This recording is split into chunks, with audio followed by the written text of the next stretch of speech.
Guys, girls, everybody. Hope everyone's doing well. You guys can hear me, right?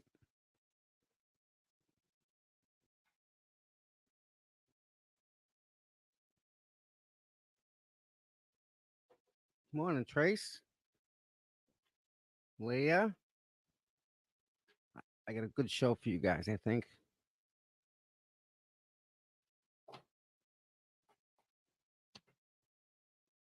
I don't know if you guys caught the show last night from Dana and Paul and Tracy. If you haven't, definitely got to check that out. That's on your list of shows you got to watch. The opening was wonderful. They did a great job on the opening. Morning, Ranger Joe. Hey, Gail. Jen. It's like that romper, the romper room. The lady with the mirror. I see this person. I see that person. Yeah, last night was wonderful. Again, the right people, right place works good. So today I came across something, and when I read it, I'm like, oh my god. Then I looked at it, and I'm like, wow. So what I plan to do is I'm gonna read this to you guys. Almost like a podcast, but it's funny. It's absolutely funny. Th- Again, th- this this trial brings certain things out of people. There's a guy that was at the registry of deeds with a white cross, and the stuff that he had written on it was meaningful, and it had a different meaning than you thought, and it was really deep. And out of the blue, he made that cross, and he brings it with him, and he stands there proud. And people come with these beautiful signs that they make on their own. There's so much talent. So I came across this, um, and I'm gonna read it so that if someone's doing housework, they put the earbuds in, they'll hear what I'm saying. But some people should be working. The unicorn people, they should be working right now. Um, I've met so many nice people from this. It's there's gonna be the book that could be written. I tell you, the book that could be written. But this, I saw this and I'm laughing. Um, I don't know how many people we got in here. Let me check. I don't even know how I can do that. Nope, nope. All right, so I got it on YouTube and I got it on X. So okay, so I know where. Um, all right, local news media. I'll answer that. I'll answer that question directly. Okay, seriously, honestly, I I I went up to him and I was trying to get I was trying to organize a moment of silence for John on the steps, and I walked over to him and I asked him. I said because I've talked to him before, and we've communicated and it's been civil, and I've spent time with them, and I kind of showed him around. This is this. This is who that is. This is this person. I mean, I don't have a problem with him. He hasn't. He didn't do anything to me for me to have a problem with him. But so I walked over to him and I asked him if he could mute the speaker for a minute, just 1 minute, so we could have a moment of silence. And he looked directly at me and he said, "I don't care about your moment of silence." And I turned around and I said, "Okay, I don't care about you." And I walked away. And at that point, I didn't care about him. So it's not. I don't. I don't. I don't hate him, but at the same time, if he can't give me 1 minute of respect, I respect what he's doing, and I didn't in any way impede what he's doing. I stayed away from him and I let him do his thing, right? And I don't have a problem with him.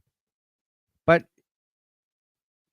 I pretty much repeated exactly what he said to me backward to him, and now he's got I think he's got an issue with it. I think. I don't know.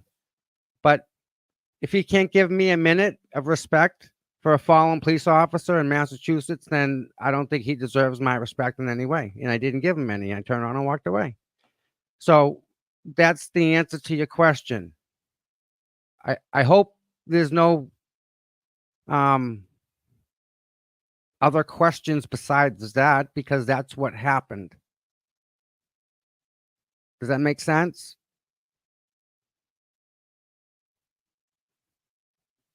And it's nothing bad. I mean, it's not a confrontational thing in any way. I just sometimes you got to walk away. Sometimes you have to know when to walk away.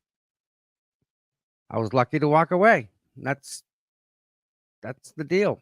So that said, is there anybody that wants to come on with me when I do this? I'm just gonna read some stuff.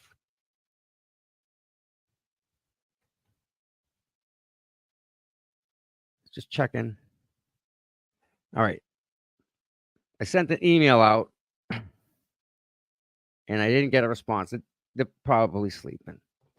But anybody wants to pop on, let me know and I'll get to this. So let me share my screen. Hope everyone's having a wonderful day. This is gonna make it better because it's raining out. So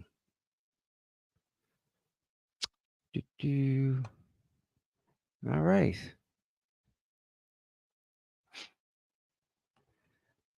The Jennings report.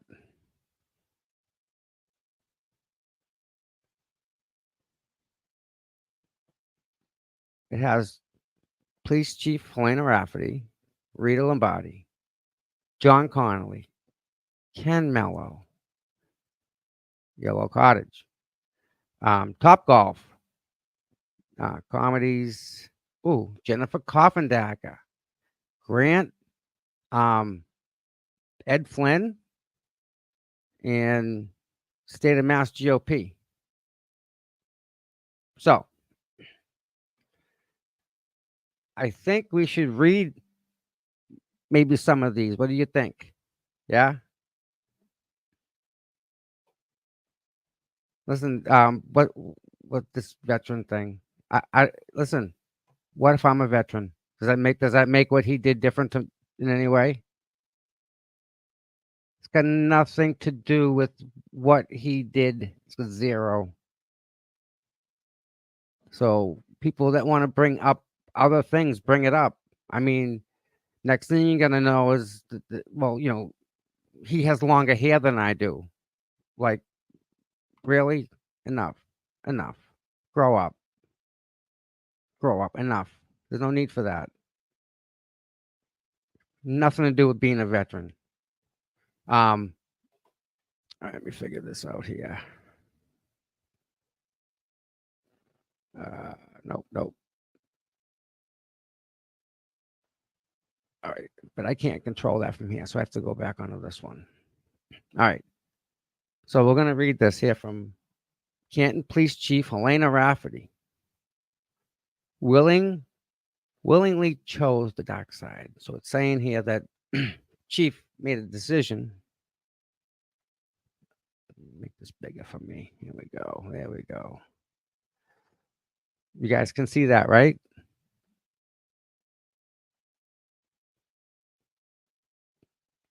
All right, here we go. This is nice. All right. As we continue our Karen Reed case character series, we must remember that all the people we've profiled thus far have willingly chosen to support the McAlbert dark side. They are the mindless mob blaming a woman for a crime she likely never committed. But it didn't have to be this way. We did an entire post about Select Board Vice Chair John Connolly, who has helped enabled this circus to continue way beyond what it had to be. Instead of listening to residents and validating their anger about a presumed to be innocent woman framed for the murder in their town, Cannoli just sits there huffing and puffing, doing the old Irish whisper about his fellow concerned citizens are effing random citizens. The other select board members are just as bad as Cream Puff Connolly, and they should be held equally accountable, which we recently did a post about. While they could have shown some leadership by calling for Chris Albert to resign, each select board member decided to stay silent and ignore the insanity happened all around them. In the next installment of series, we profile Canton Police Chief Helena Rafferty, who also has chosen the dark side as her town continues to be ripped to shreds. Helena Rafferty is very proud of what she became, the first female police chief of police. I'm sorry, let me start over again. Helena Rafferty is very proud that she became the first female chief of police in Canton history in June of 2022. At her swearing-in ceremony, Helena manically rambled on about how much she loves Elvis, mint chocolate chip ice cream, Little House on the Prairie, the color green, and she even oddly compared herself to the late liberal Supreme Court Justice Ruth Bader Ginsburg. Canton should have known that this would be a weird few years with Helena running the premier law enforcement department in town. On this day in 1993, Ruth Bader Ginsburg was nominated to the Supreme Court of the United States. Not bad company to be in nearly 30 years later. And finally, I reflected on my book of life and contemplated how I got to this place. At this time, I recalled myself as a young girl of 10. I loved and still do love Elvis Presley. I spent every Monday night watching Little House on the Prairie. I ate too much mint chocolate chip ice cream, read a ton, and my favorite color was green.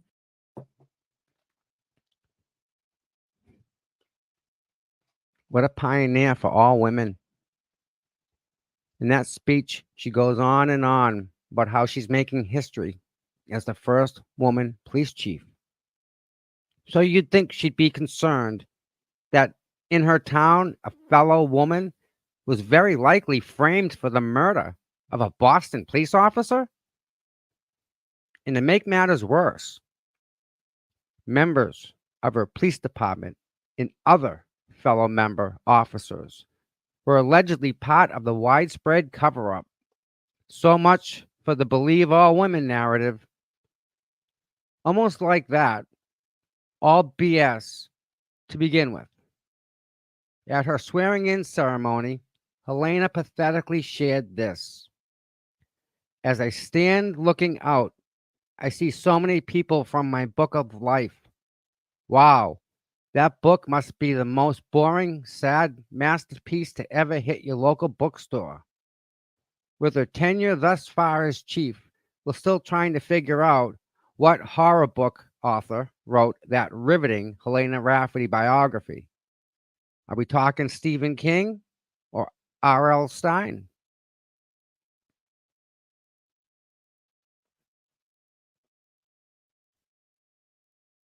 To understand Helena Rafferty, we have to delve deep into her relationship with her immediate predecessor, Chief Ken Berkowitz, who Helena affectionately calls Kenny. When Helena gave her nervous, rage-filled statement at Canton Select Board meeting last August. She rambled on about a man named Turtle Boy, allegedly alluded to her having an inappropriate relationship with Kenny. Aidan Kearney has also insinuated the slanderous allegation that I had an inappropriate relationship with Chief Berkowitz, and as a result, he appointed me to my current position. Notwithstanding the fact that Kenny Berkowitz is not the appointing authority for this town, I can only hope that such a statement outrages every woman in this community, for we fought hard against these abhorrent, defamatory stereotypes for decades. Aidan Kearney has also insinuated the slanderous allegation that I had an inappropriate relationship with Chief Berkowitz, and as a result, he appointed me to my current position. Notwithstanding the fact that Kenny Berkowitz is not the appointing authority for this town, I can only hope that such a statement outrages every woman in this community, for we fought hard against these abhorrent, defamatory stereotypes for decades. Aidan Kearney has also insinuated the slanderous allegation that I had an inappropriate relationship with Chief Berkowitz, and as a result, he appointed me to my current position. Notwithstanding the fact that Kenny Berkowitz is not the appointing authority for this town, I can only hope that such a statement outrages every woman in this community, for we fought hard against these abhorrent, defamatory stereotypes for decades.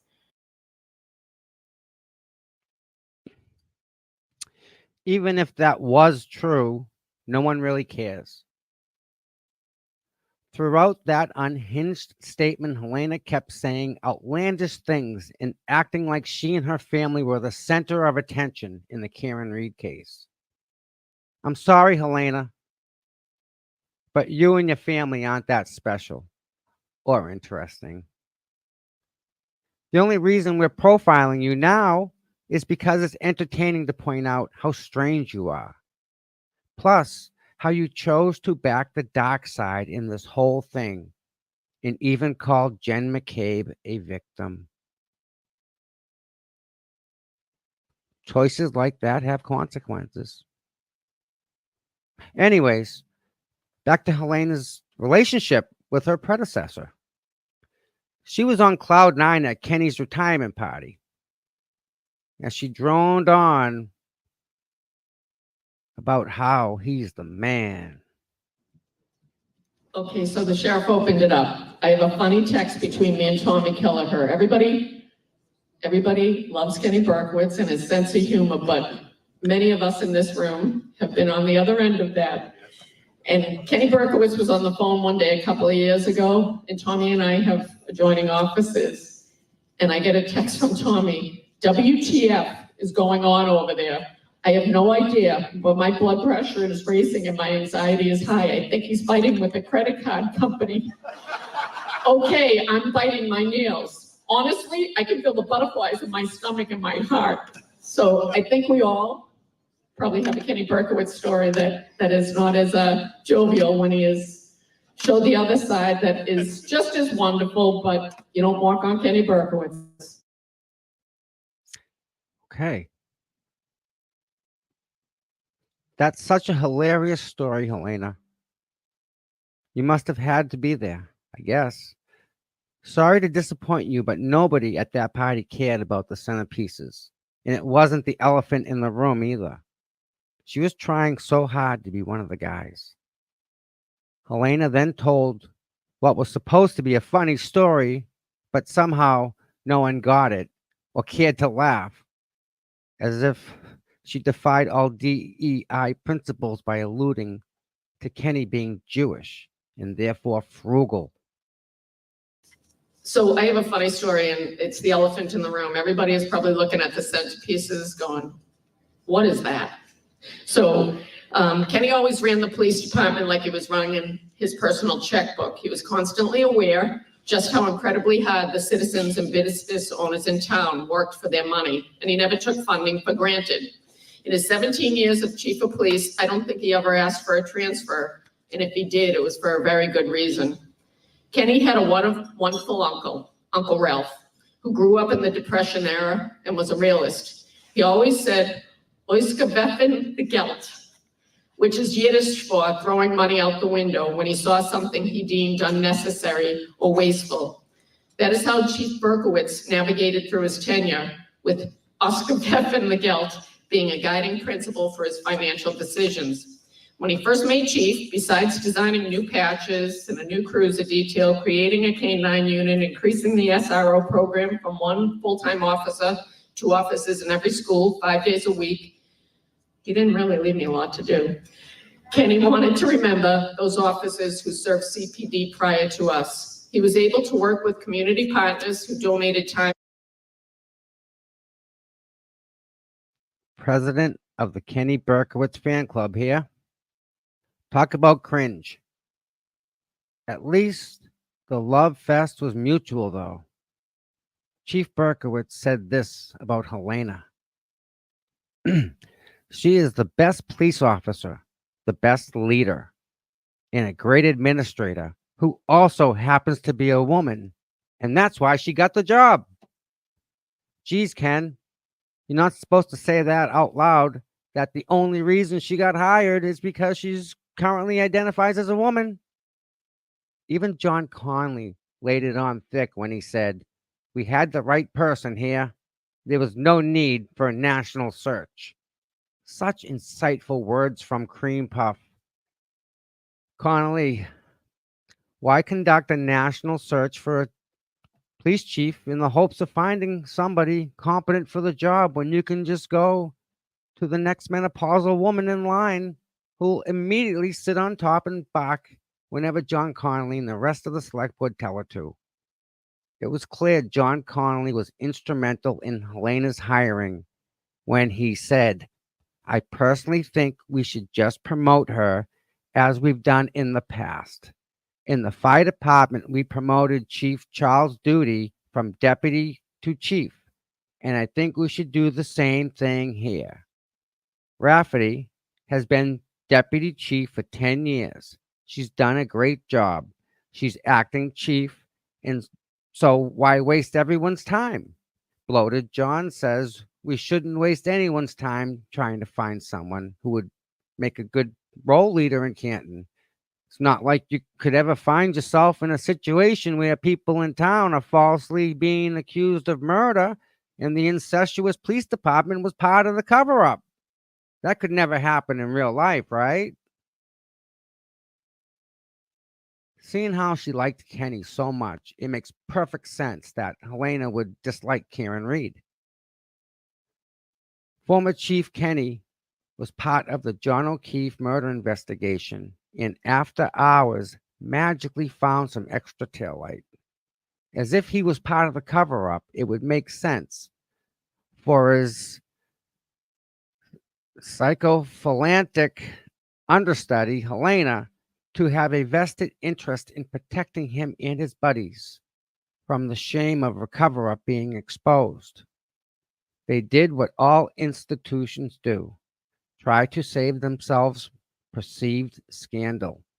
It's like Canton followed the old Archdiocese of Boston PR approach of saving the minions from knowing about any potential scandal until it completely blows up in their face.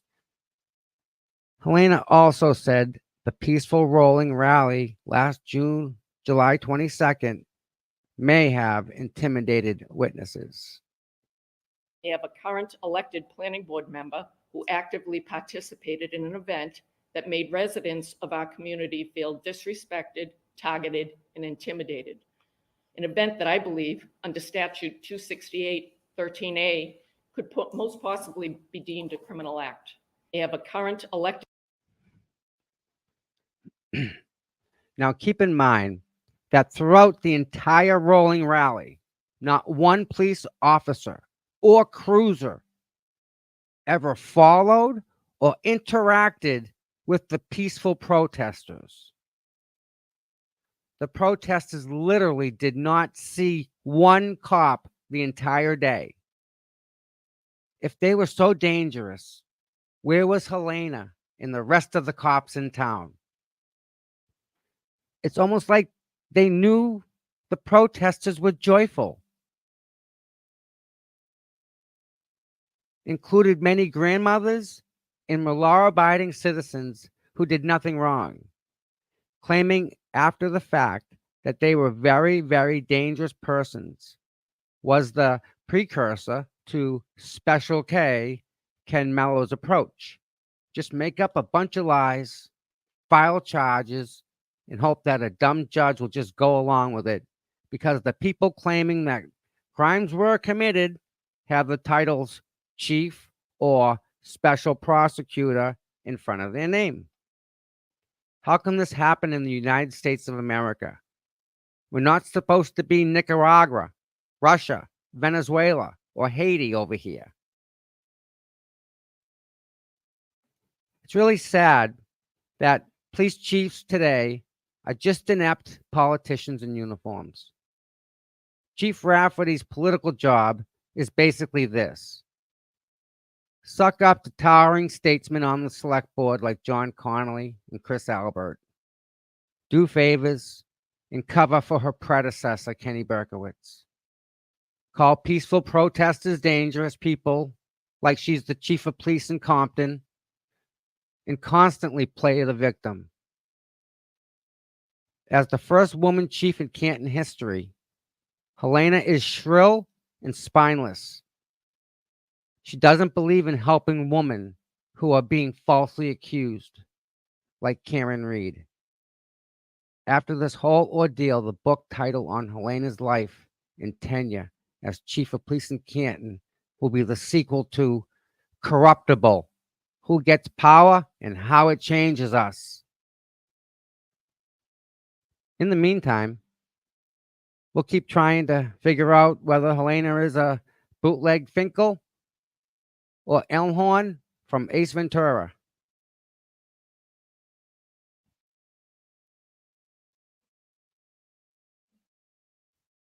All right. So that was Miss Helena. What do you guys think about that?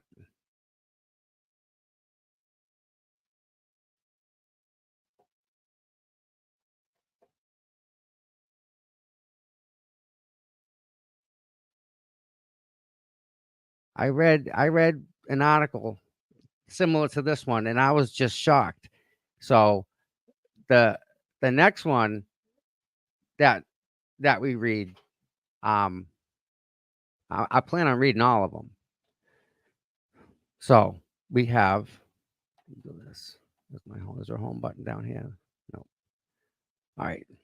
So from here we can go to Grant, Jennifer, Yellow, Special K, or John.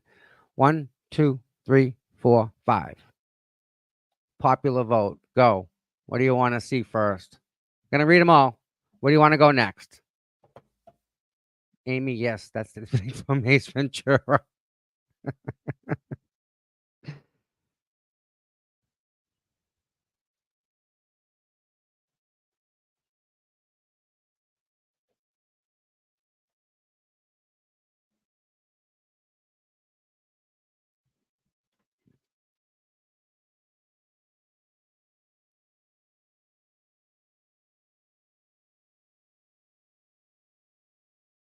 Okay.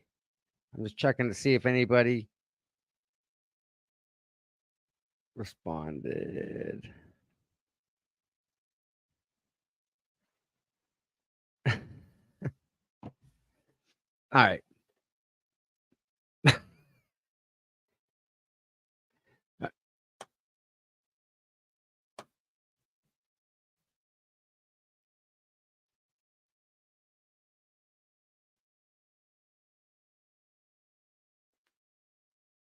Why didn't that switch over? Stop. And then this. Now I gotta share this one. So this. Boom. All right. You guys want to take a minute here? You want to take a break? And actually, after I read this one, we're going to take a break. Give everyone like a minute. Stand up, stretch your legs, refill your drink, coffee, bathroom, whatever. So plan accordingly. This one's going to be fun. Exposing Grant Smith Ellis is way too much fun.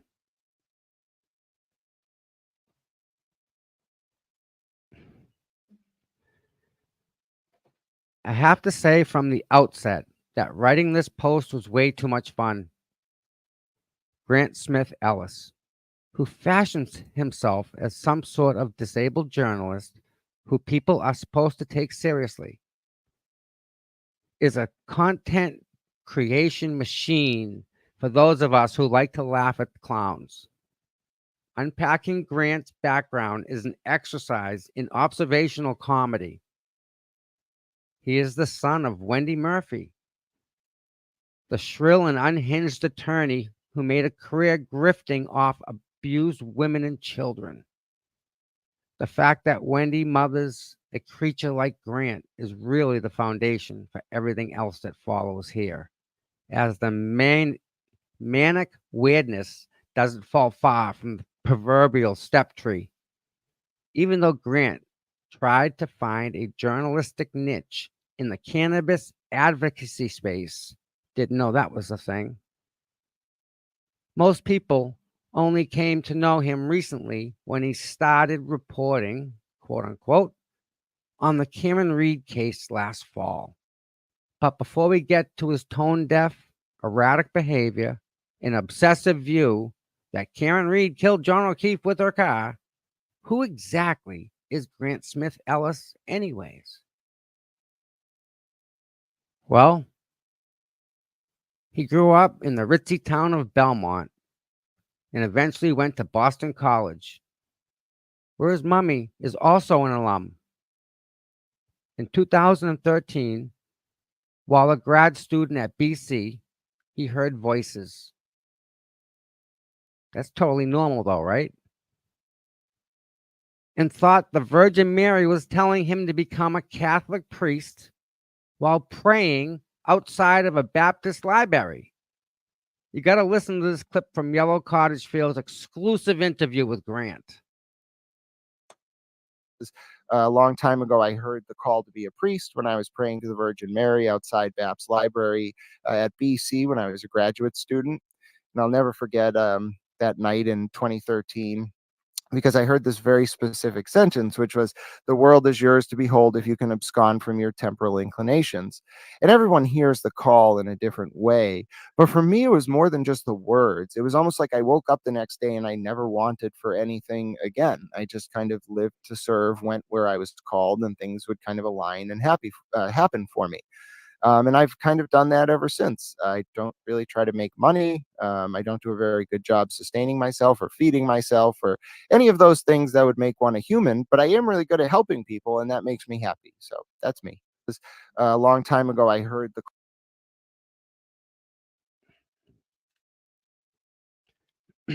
To recap, the disembodied voice from the mother of Jesus told the then 23-year-old Grant to leave behind all earthly things.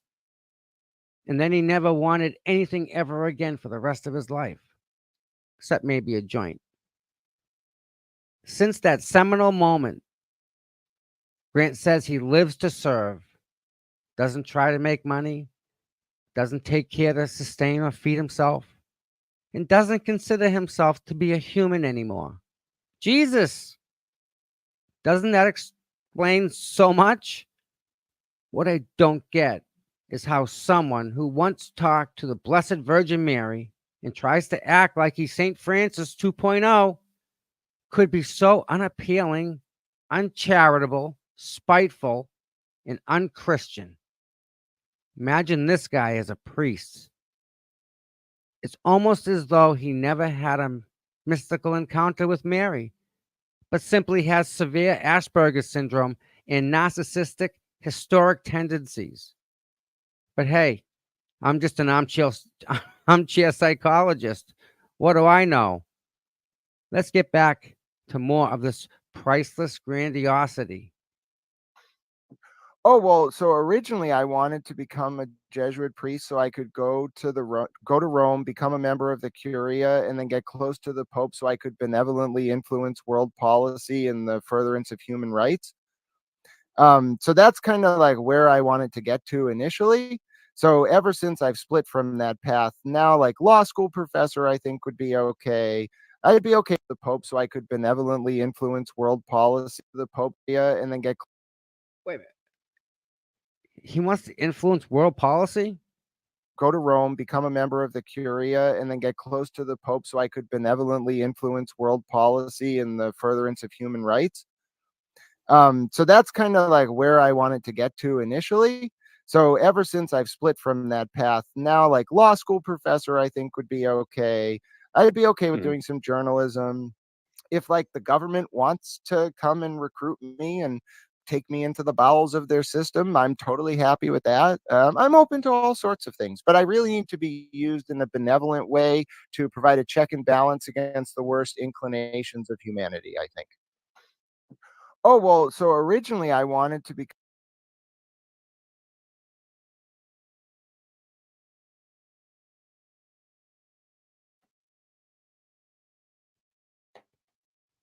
This is a direct quote. Originally, I wanted to become a Jesuit priest so I could go to Rome, become a member of the Curia, and then get close to the Pope so I could benevolently influence world policy in the furtherance of human rights. That's kind of where I wanted to get to initially. Thanks be to God, he never got there. I have a Jesuit priest friend who said they would never accept someone like Grant into their ranks. When someone applies to be a member of a religious order like the Jesuits, they have to reestablish their mental fitness, lack of behavioral pathologies, and they have to be someone the members of the order would enjoy living with because they all live in a community with one another. There's no way any sane person or group of persons would choose to live with this man, for the rest of their lives. Because becoming a priest obviously didn't work out for Grant. He has instead spent the last 11 years of his life sadly coasting along, living off mom, smoking weed, and annoying pretty much every single person he has ever come into contact with. When asked about what might come next, he's got big plans. Law school professor, I think. That would be okay. I'd be okay with doing some journalism. Like, if the government wants to come and recruit me and take me into the bowels of their system, totally happy with that. I'm open to all sorts of things, but I really need to be used in a benevolent way to provide a check and balance against the worst inclinations of humanity, I think. Wow. Look at Captain Europe here. He's going to save us from ourselves.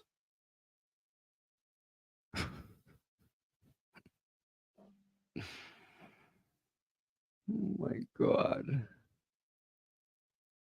So, aspiring Catholic priest, disabled journalist, weed advocate, is there anything this guy can't do? How about being a politician? He's actually tried that too. Spoiler alert, he failed. In 2022, he was a Democratic candidate for U.S. Congress, running for District 9 seat, currently occupied by Cape and Islands Congressman Bill Keating. Grant's stint as a politician was very short-lived, though, as he either withdrew or was disqualified as a candidate. I, for one, would have supported Congressman Smith Ellis to join the circus known as the current U.S. Congress. He would have fit right in with the only male identifying member of the squad. You may have seen that Grant is constantly trying to get sympathy points for being disabled, while we have yet to see any of his medical records. What we have seen is strange movements of his hands and arms and tics that made at least a couple people surmise that he might have a mild form of Tourette syndrome. But we actually have a quote from the horse's mouth.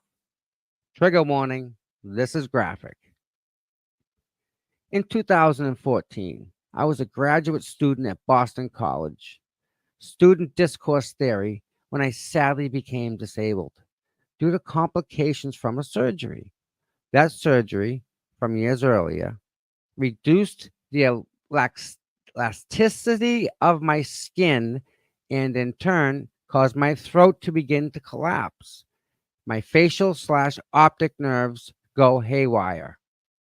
Talk about too much information. I thought maybe this surgery was Grant's sex operation castration procedure, but I'm not certain. All kidding aside, we should be grateful that Grant's disability doesn't prevent him from falling on the courthouse steps like a buffoon at almost every single hearing he attends. This is just comedy gold. This takes us to what has made Grant Smith Ellis recently infamous: his unhinged coverage of the Karen Reed case.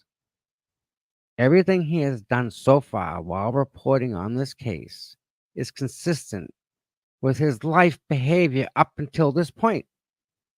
Grant criticized Turtle Boy for harassing people associated with this case and following them to their cars and loudly asking them questions.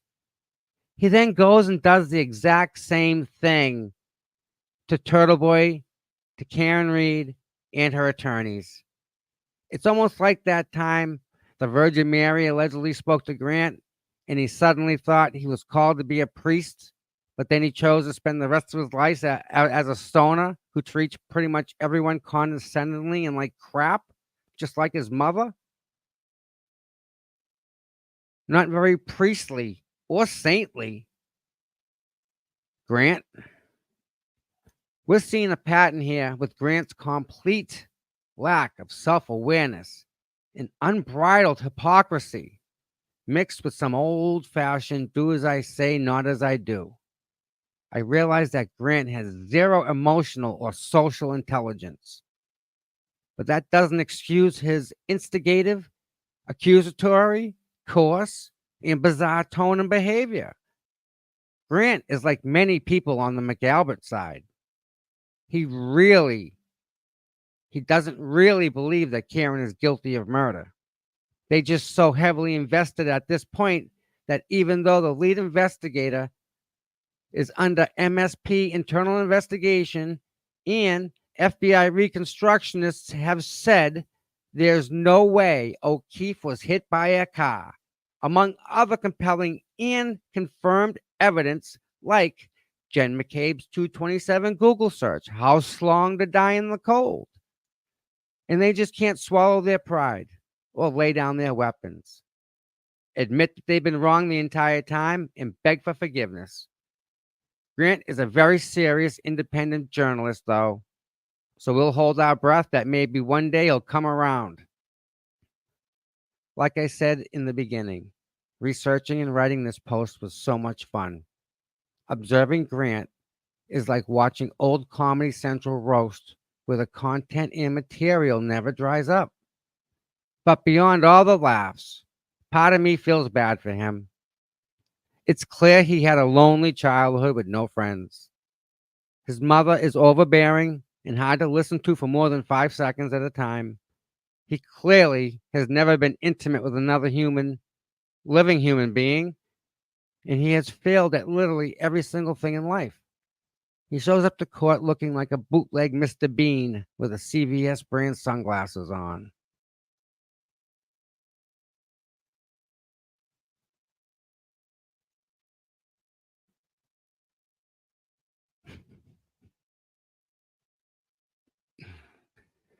He trips over his own feet, gives people the Canton salute, and he smells.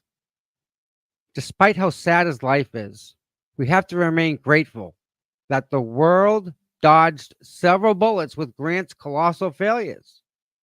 For those of us that are Catholic, At least we don't have to call him father or listen to his homiciles every Sunday.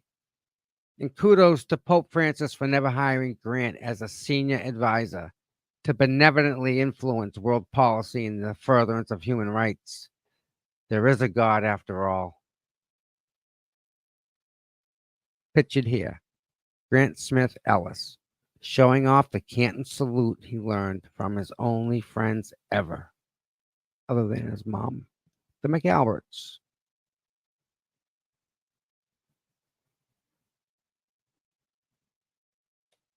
By Mark Jennings. All right. Close that one out. So what do you guys think of that one? Isn't that something? This guy is just talented in every sort of the way. You want to do another one? You guys got here we go. We're gonna get another one. Oh no, I'm sorry. We're doing a break here. Everyone take a break. Everyone's gonna take a break. Stand up, walk around, stretch your legs. It is 11:46, 11:47, 11:48, 11:48. Taking a break.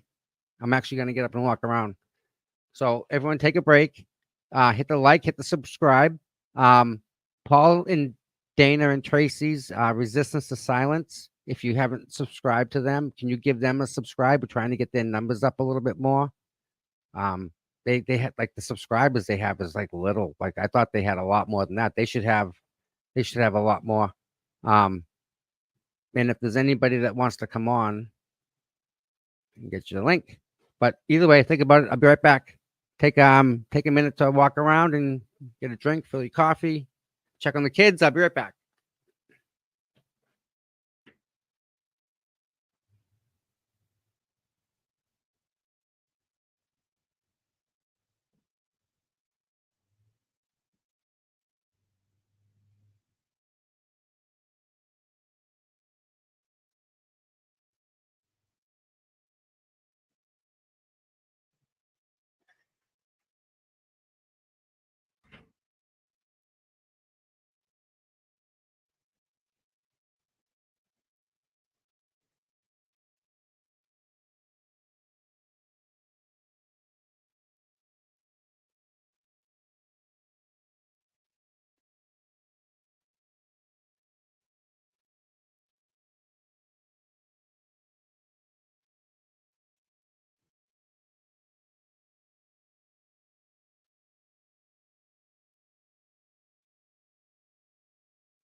Miss Erica Walsh is here.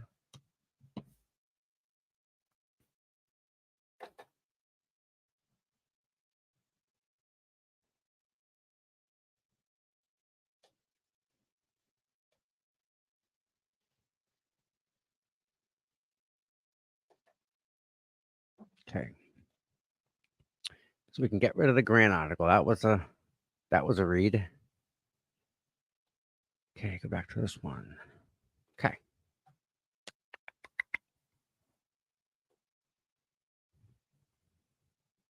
Tara. Hi, Tara. Tara, you've been around a long time. I've seen you in the chat for like forever. Thank you. All right. This one's a good one, I think. Here we go. Let's share this one.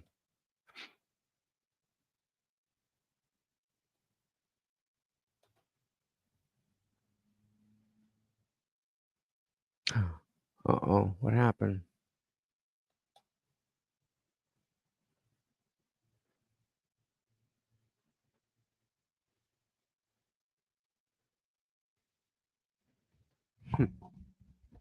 This is gonna be good. All right. Here we go. Don't take it personally, Karen Reed. Jennifer Coffindaffer thinks every defendant is guilty. With our recent post exposing Grant Smith Ellis, several people reached out asking if we can do more profiles on some of the characters surrounding the Karen Reed case. It's entertaining, while also shedding light on the motivations of these McAlbert supporters and why they're so vehemently hateful towards Karen Reed and the supportive movement behind her. In this next installment of the series, we'll be focusing on Jennifer Coffindaffer, another Free Karen Reed fan favorite and retired FBI special agent. Coffindaffer has become a mouthpiece for the anti-Karen Reed and pro-McAlbert side of this case. She's featured on court TV ad nauseum as some kind of expert where she makes up her own facts while showing she has no idea what she's talking about. It's clear she never reads any of the actual court documents in the case either. I think it's very important to truly understand the relationship. Brian Albert, who lived in the house where this incident occurred out in the front, his brother's wife's sister was friends with Proctor's sister. Okay, that's how far removed. I just hope your audience, the One more attorneys that time, are one more present- time, one more time. Okay. We'll do it Brian together. Brother's wife's sister was friends with Proctor's sister. Okay, that's how far removed. In other words, I could tell you, I have no idea who my sister-in-law's sister's friends are. I mean, there's no way. I couldn't tell you one of them. I don't even know my sister-in-law's friends. And we're very close. So my point is, this is how far removed it is. And then it's, again, Proctor's sister. Trooper Proctor and Brian Albert, the home again. They had never even met each other. The pictures you're showing are his brother's family. And again, that's through this, removed relationship. So I think it's very important to understand that just because you have a Proctor there and an Albert there, they're not the same family unit. Second of all, everybody's forgetting about Brian Higgins. That chart, you're missing the ATF agent that was there. And that's very important too. So to have this conspiracy work, we have to have a Boston police officer, Canton Police, EMS, an ATF agent, the medical examiner's office, the district attorney, and the state police all combined to do this huge conspiracy against who? Nothing against Karen Reed, but Who is Karen Reed? Karen Reed is no one special other than she was dating in a relationship that was falling apart the victim deceased. Okay.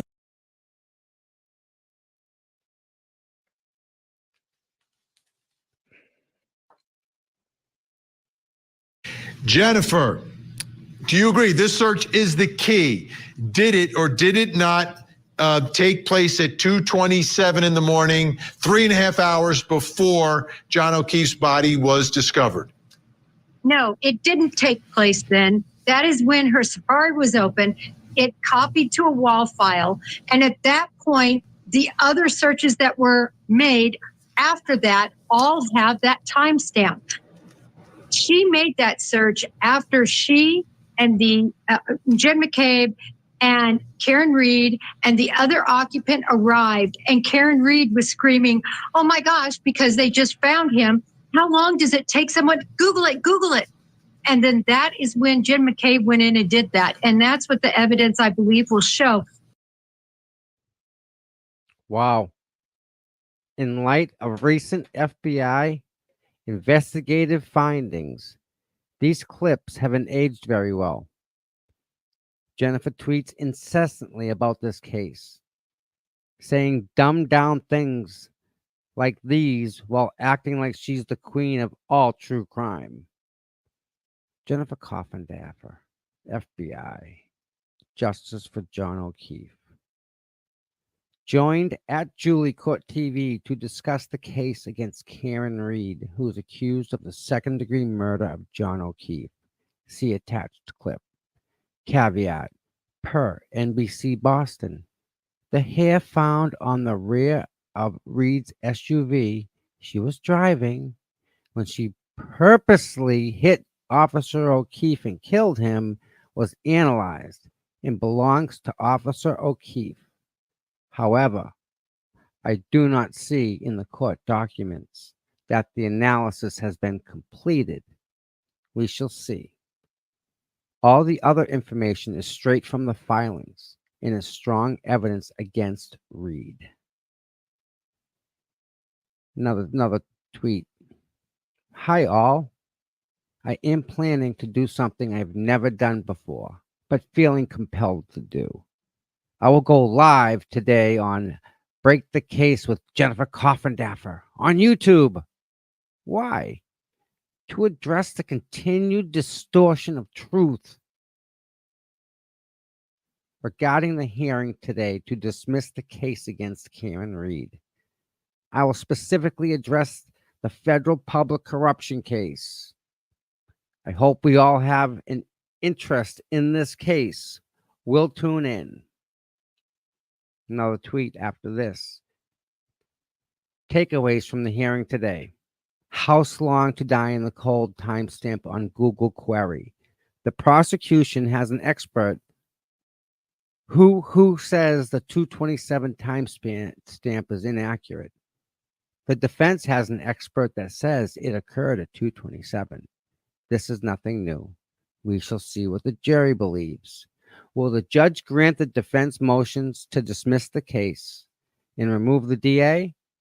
I predict no, as the case remains compelling per the probable cause that exists based on facts that Karen Reed hit John O'Keefe and left him to die. But more importantly, the defense did not meet their legal burden. And here's another one. There are two sides to every pancake, I always say. And those sides are quite different. Attached is Trooper Proctor's side. Take note that we do not know where the allegation came from that it started the probe. If I had to make a wager, it was either Karen Reed or her attorney. Remember, the FBI probe began due to information provided to the USAs of the Reed and her defense team. When there is an allegation lodged, the agency must look into it. Second, what are the allegations? We don't know. There are speculations that he may have soft-called his relationship with the Alberts based on Alan Jackson's assertions. But we have listened to Jackson assert much nonsense that has failed the litmus test, like his dog bite theory. We now know where there was no dog DNA.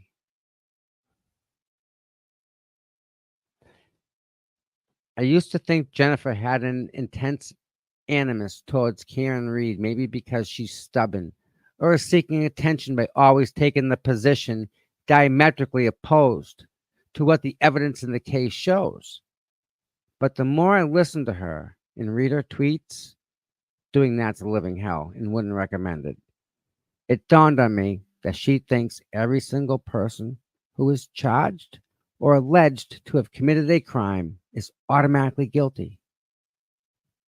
She never heard of a criminal defendant who might be innocent. Maybe she's just playing the odds, as the vast majority of the accused end up getting convicted. Jennifer thinks about things very simply and is a statist who automatically presumes prosecutors can never be wrong and they always charge the right person. Forget about that Innocence Project, a fantastic organization that highlights people who have been wrongly accused and convicted, or recent 60-minute segments about people wrongfully accused of rape. None of that matters to Jennifer, though.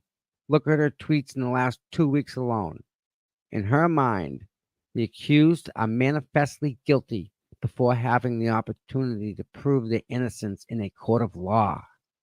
She also despises every single defense attorney to ever walk the planet. Let us not forget Madison Brooks, who was gang raped and thrown out of a car like garbage, where she was ultimately hit by a car and died. That's horrific. As usual, the defense will blame victim and put her relationships in those interactions on trial, praying for justice for Madison. Baton Rouge, LSU. And here's a tweet. The evidence against Chad Durman remains strong concerning his murder spree when he killed, allegedly, his 3 little boys. Law enforcement failed to give him his Miranda warning pre-custodial interview, and thus Durman's confession was excluded by the judge. LE 101, give Miranda warning pre-interview if the person is in custody. Remembering little Clayton, Hunter, and Chase this morning, I believe he annihilated them and, if found guilty, made Durman receive the most severe punishment under the law. And here's one about the Delphi case. Huge day in the Delphi case. Hearings concerning contempt of court charges against defense attorney Baldwin and Rossi. Motion to add kidnapping charges more than a year later. Below is the state's response to the motion to compel sanctions. We will go live today. Another tweet. He killed her, in my opinion. Glad a trial date is set for the charges against Stephen Stearns for raping time and again Madeline Soto. Now, many of these people may in fact be guilty, but they're still presumed innocent until proven guilty in this country. That includes Karen Reed. The weirdest thing that Jennifer usually covers child rapists and rape victims. So I don't quite understand why she's so fixated on Karen Reed. It's almost like she's doing it for attention. So she'll be invited onto panels and get sucked up into some kind of true crime expert by all her psycho fans. Jennifer also gets downright giddy whenever a defendant is ultimately found guilty. When a guilty verdict comes in, it gives her kind of pleasure she could never get at home. Try to contain your excitement, Jenny. Jennifer Coffindagger, tweet, guilty. Okay. Jennifer Coffindagger, another tweet, guilty. James Crumley, guilty. Verdict is in. Much has been said about how Coffindaffer is a low-level special FBI agent, so she must be listened to and her opinions believed by everyone, especially if you're a McAlbert. Yet these are the same people who say the current FBI findings in the Karen Reed case can't be believed, even when FBI reconstructionists say John O'Keefe was definitely not hit by a car, or that Jen McCabe's 227 Google search, "How long to die in the cold," did indeed happen. The McAlberts and their alkalides are either personally invested in having Karen Reed found guilty for their own personal self-preservation, or they're cafeteria true crime experts as they pick and choose what not to believe. The FBI is a major authority to be believed without question, especially when listening to expert former agents like Jennifer Coffindaffer. But when the current FBI presents evidence that helps Karen Reed's defense, they say the FBI could mess up a free meal. There's no integrity with these people. They're just making it up as they go. How much they contradict themselves. I've never tweeted at Jennifer Coffindaffer, not even once. But I've heard she blocks people whenever they disagree with her, even in the slightest. So I decided to test it out with this innocuous tweet. The Jennings report. Why does Jennifer at Coffindaffer FBI block everyone that disagrees with her, even in the slightest? Slick. As of this publishing of this post, she has yet to block me, but I'll be patiently waiting for it. God forbid Jennifer hears any divergent ideas that challenge her expert opinions. She would much prefer the echo chamber known as your typical court TV panel, or among her ex-community. After all, Coffindaffer is a very, very serious person. And why am I getting bootleg My Big Fat Greek Wedding vibes here?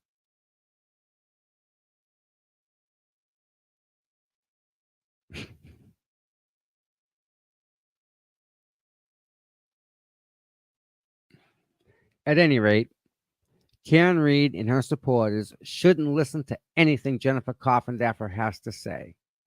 Her default position is that every single person charged by prosecutors are guilty right from the outset. The interesting thing here will be when Karen Reed is exonerated, and if and when some of the McAlberts are charged by the Commonwealth for murdering John O'Keefe. Will Jennifer claim a conspiracy? Or will her status tendencies take over and then turn against the McAlberts? Time will tell.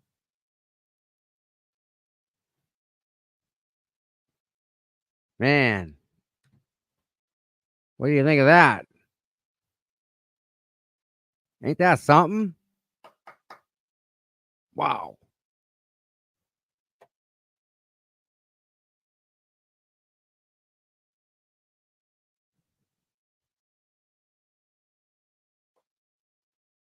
Nice. All right, let's do something good here. There's got to be a good one here. Let me go back here, right? Go back to the beginning. We're banging these out. We'll do Kevin after this one. I want to do a good one. Here we go. Here we go. Yeah. Miss Rita. Let's do Rita, all right? Rita's wonderful. Do something nice real quick here. All right. Rita Lombardi for Canton Select Board. Tuesday, April 2nd, is the annual town election in Canton. On the ballot for Select Board are incumbents Michael Loughran and Tom Theodore against challengers Rita Lombardi and Trish Boyden. Rita Lombardi stands head and shoulders above the rest and would make an excellent new member of the board.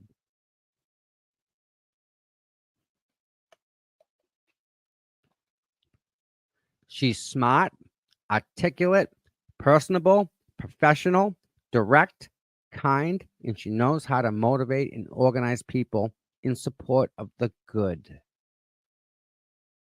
These would be welcome additions to the current board, which is mostly comprised of boring, out of shape men.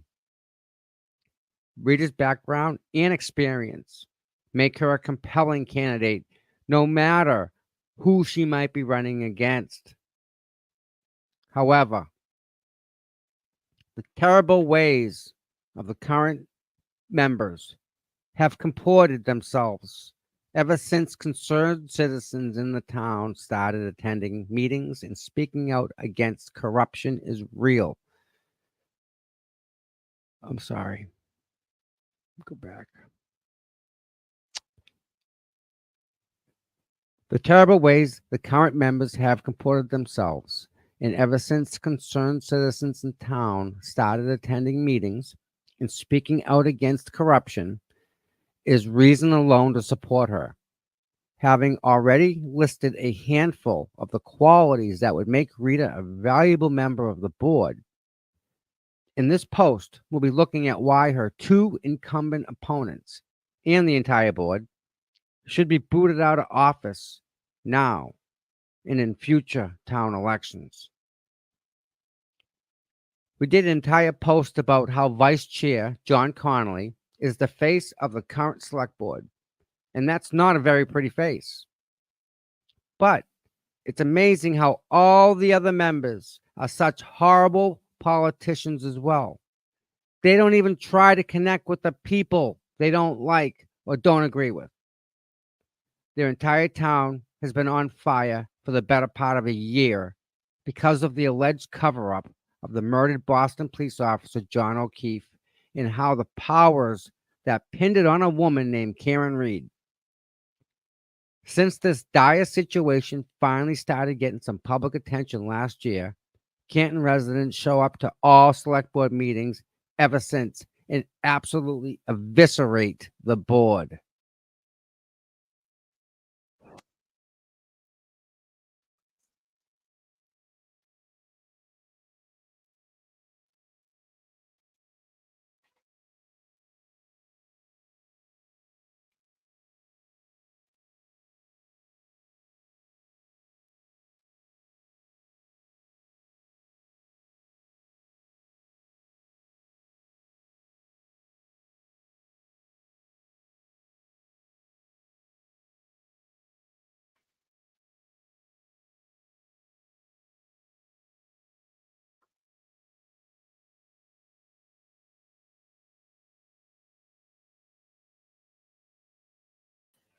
This is about the people, the police to be specific, that we entrust to keep this town safe. But speaking for myself only, I do not feel safe.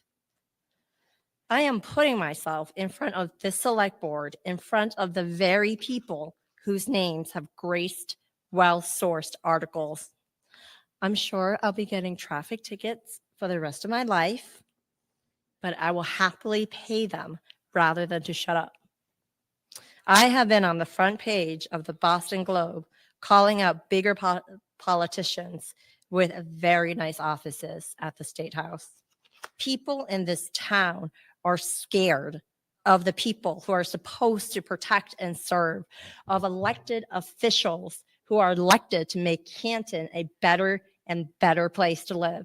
Instead, I've been asked again and again in the past week about John O'Keefe and Karen Reed, not by their names, but by that Canton case with cops. So many people are surprised because they never equated Canton with corruption and misogyny. I mean, were we wrong? Is this really what Canton is like? Am I, along with others in town, going to have to fight to make this town what I know it can be?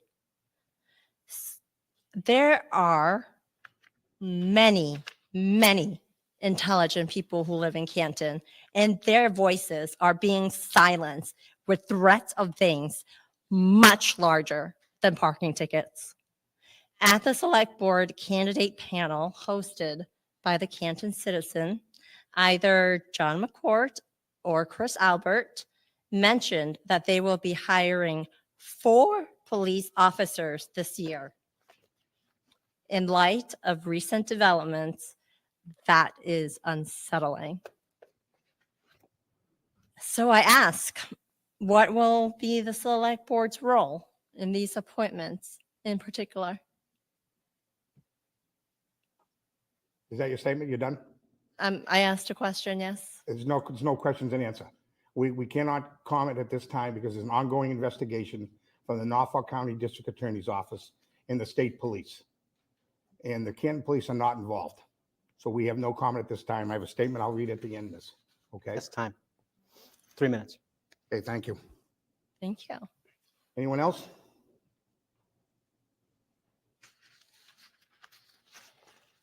No one else? I'll read the statement that was prepared. Over the past several days, we've received inquiries concerning new reports related to the ongoing criminal case dealing with the death of John O'Keefe. The investigation to this matter was referred to the Massachusetts State Police and Norfolk District Attorney shortly after the incident. The town and its employees have cooperated fully in the investigation. It is our understanding that the next court proceeding will take place on May 3rd, at which time more information may be forthcoming. At this time, it is inappropriate for us to comment on this matter. We reserve all judgment while the judicial process is ongoing. Please understand that there will be no further comments at this time. Thank you. Mr. Chairman, and we'll put this release up on the website. It'll be available tomorrow. Great, thank you. I appreciate that. Thank you. Thank you. Any other questions, comments? Hearing none. Is there a motion to adjourn, Mr. Theodore? I move that we adjourn. These guys just sit there, put their heads down, and keep covering for their colleague, Chris Albert. None of them have spines, and it's like they're afraid of Chris Albert. What do they think Chris Albert's going to do if they call on him to resign? Chris isn't Tony Soprano. He owns D&E Pizza. It's almost like Canton's bootleg Chef Boyardee has some kind of weird telepathic power on them. The justifiable anger directed at the Canton Select Board over the last year could have been avoided if the other members called for Chris Albert to resign for becoming an unnecessary distraction. And calling for him to resign didn't even have to be for his family's alleged involvement in the cover-up. Chris has yelled at women in town outside of bars. He calls Special K Ken Mello whenever he gets his feelings hurt and doesn't like to pay his taxes. It's like these select board members didn't learn politics 101, that you have to be willing and able to throw anyone under the bus to save your seat or score points with the public. It's really not that hard. They also could have at least seemed concerned with legitimate issues their fellow citizens were bringing forward. Instead, we got this. Will you save this town and resign tonight?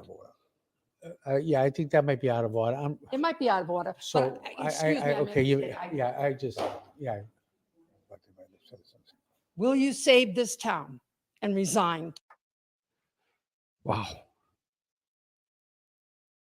This is what they think about their fellow citizens.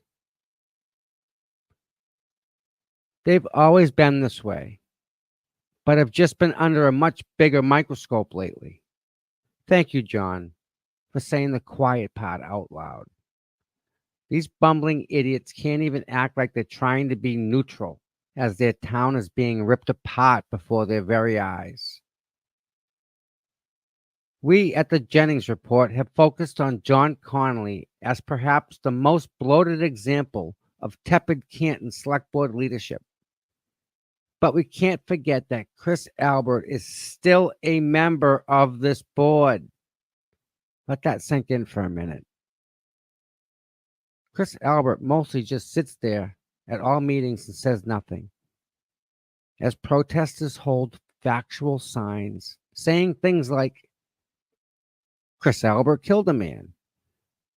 I know Chris isn't college educated and owns a pizza shop with a 2.6 rating out of 5 on Google reviews. But can't he at least contribute something during the meeting? Chris just sits there in shock and awe of a much larger statesman like John Connolly and the other wannabe lawmakers on that board.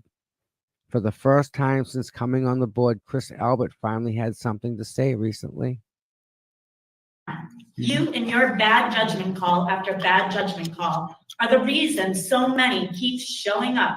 It's that simple. You are the sideshow. You claim to be a scared witness. You're not scared, Chris. This is a game to you. Don't know what happened that night, but we do know what's happened ever since. And you continue to abuse the seat that you sit in and use our resources as a town and a state for your personal protection, including using us as your human shield. You weren't scared when you singled me out at the courthouse, Chris. I stood in silence, exercising my First Amendment. Holding this sign here.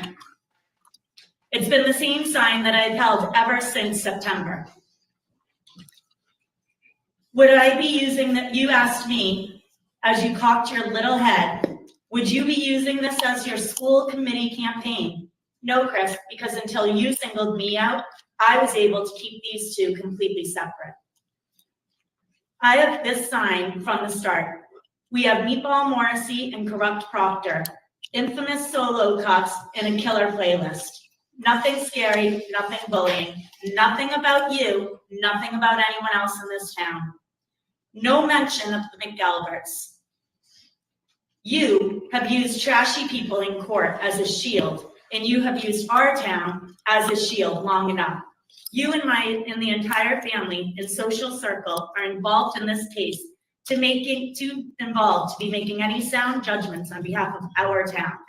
You should take the time to focus at home. Thank you. Chris Albert, will you step down? You should be embarrassed. Good night. You should be embarrassed. Embarrassed. No shame. There's no shame. Embarrassing?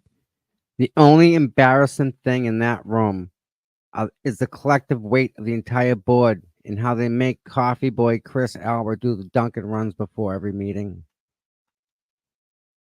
So we focused on John Connolly and Chris Albert, but we can't forget the rest of them. We have 2 incumbent members up for re-election next week, Michael Loughran and Tom Theodore. Let's start with Michael Loughran.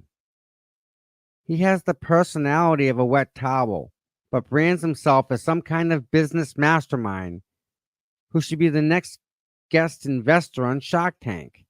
After all, he was once treasurer of the Girls Softball League. My name is Michael Loughran. I am currently the clerk on the select board, and I am seeking re-election. I have a degree in business management and have worked in the software industry for over 20 years, working for startups, mid-sized companies, and at the end of my career, I was the senior manager of North American operations for Intel, working on projects with teams from around the world. Several years ago, I decided to reinvent myself and become my own boss. I run a highly successful small business in Canton, and I couldn't be happier with my decision. I started the girls' fast pitch softball program in town over 12 years ago, and I served on the board of directors for Canton Little League, first as the VP of girls softball, and then several years as the treasurer. I have volunteered my time serving on the JFK School Council and then the Galvin Middle School School Council. From there, I became interested in town government and served on the finance committee and then on the school committee before running for the select board 5 years ago. I am a candidate that has a proven track record of working with others to get things done. I have worked with other departments, committees, and residents to get scoreboards, dugouts, fencing, batting cages, and the JFK Snack Shack bathroom project. I have worked with committee members to draft the school master plan, as well as submitting the initial application to the state for the new middle school project. As a member of the select board, I have worked with my fellow board members to acquire the St. Gerard's property, navigate the town through the COVID pandemic, negotiated a pilot program for .32 that was very favorable to the town after our biggest taxpayer rebought left. I will always do what I think is best for the town of Canton. I support our great history, our diverse community, open spaces and fields, and of course, our schools. We have a lot to be proud of, and we have a lot that we are working on in the coming years. I hope you will allow me to use my experience and collaboration skills to work for you and all of Canton. My name is Michael Loughran. Jan, is being horribly boring a prerequisite to be a member of the Canton Select Board or something? Throughout that debate, Mike displayed the same effect he has during board meetings. He's monotone, looks down a lot, and never, ever challenges his fellow board members. Vote Michael Loughran if you want more of the same in Canton. Then you have Tom Theodore. He's another incumbent member of the board. Tom's a funeral home director by day, because of course he is. People in Canton are dying to get this guy finally off the board.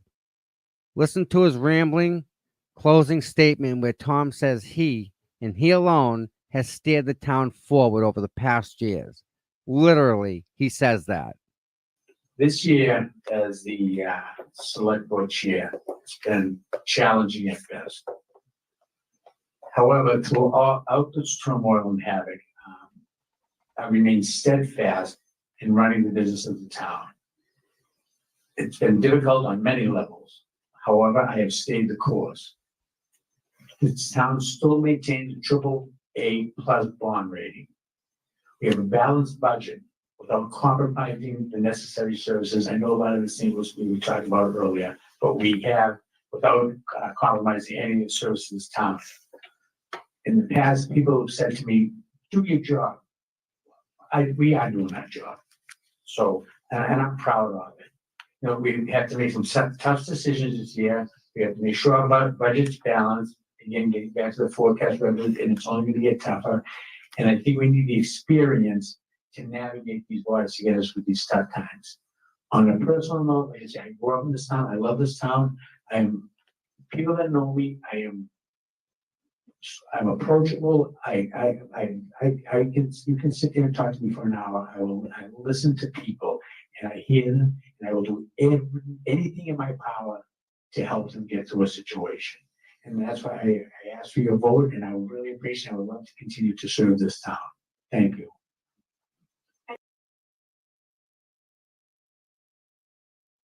Is delusional a word they teach at the New England Institute of Mortuary Science? You can't make this stuff up.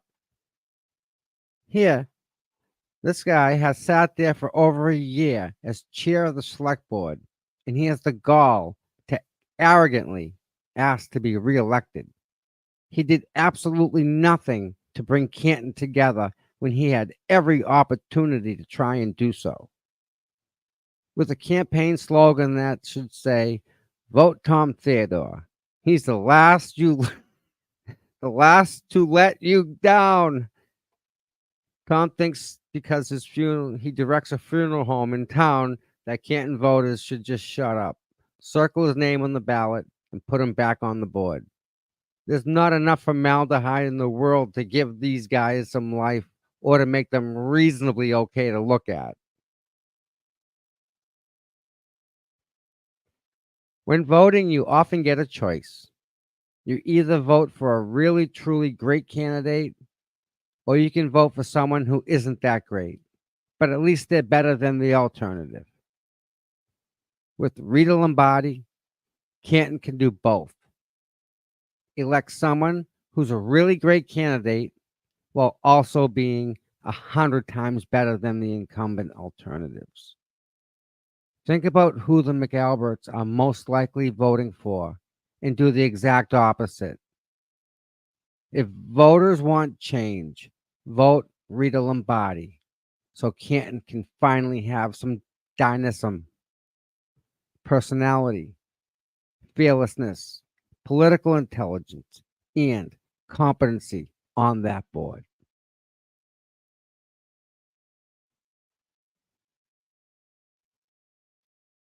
Man, I mean, I stumbled across this and I said, I should probably share this. This is some good stuff. Speaking about, I gotta shout out to Bobby for being fabulous, amazing type of guy. I mean, he's on another level smart.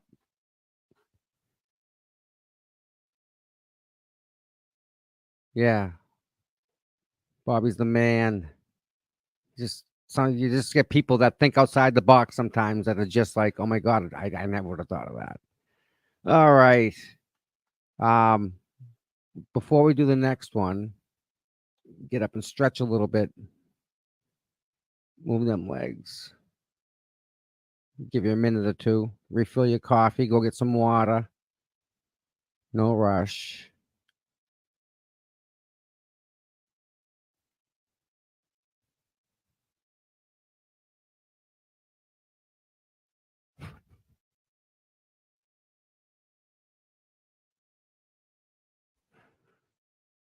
Jennings report.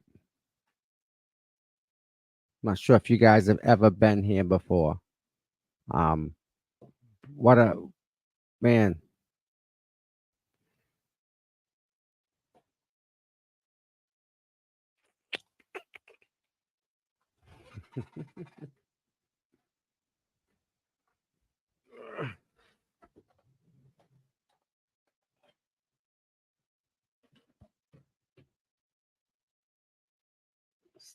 Still raining out.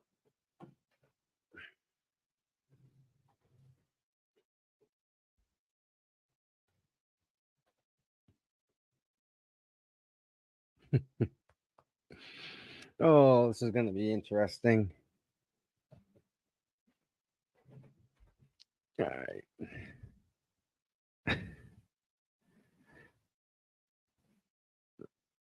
All right, boys and girls, everybody back in their seats. Come on now.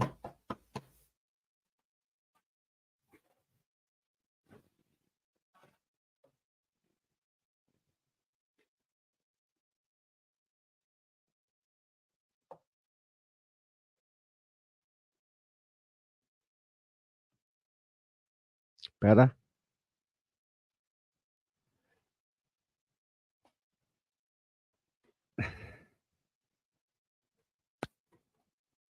All right. Next on the reading material. Share screen. 1, 2, 3.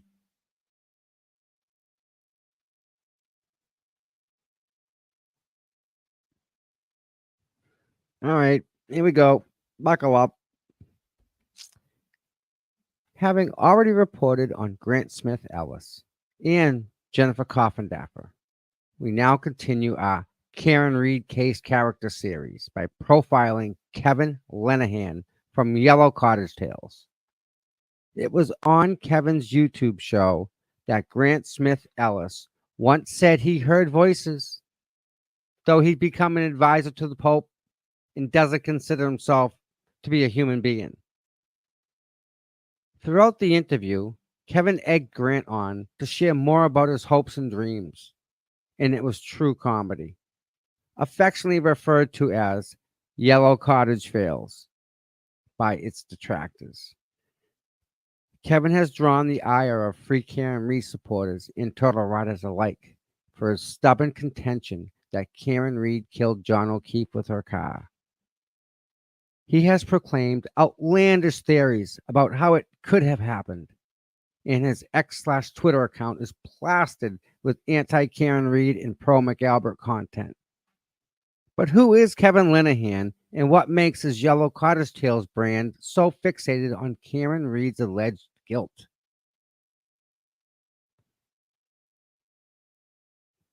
Kevin says he has no vested interest in this case and doesn't have a hill to die on.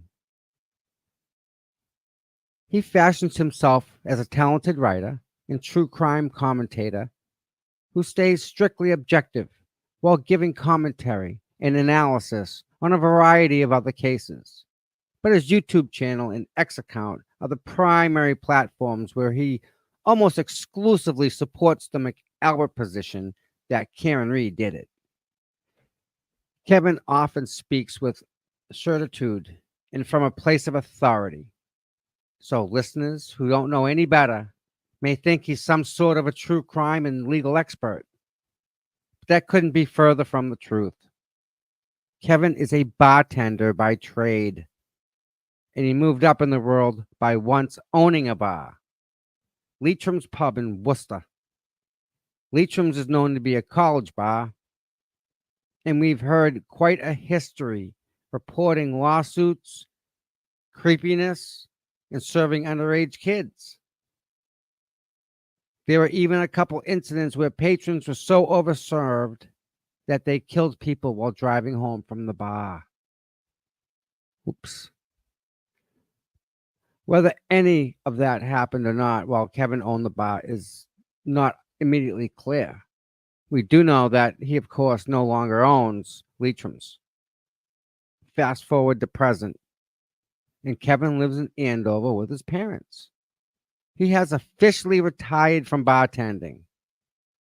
And YouTuber and amateur writer are now his life's work. According to one of his blog profiles, Kevin's interests include screenwriting, fiction, movies, Boston sports, and anyone's personal story. He lists his favorite books as Charles Dickens, Cormac McCarthy, and Frank Herbert, even though those are authors, not books. Kevin claims he's a writer, so here are some potentially Pulitzer Prize winning excerpts from several works, including his blog titled Writing to Save My Life, literally. Please note that while the following may seem like satire or an attempt at deadpan comedy, it's not.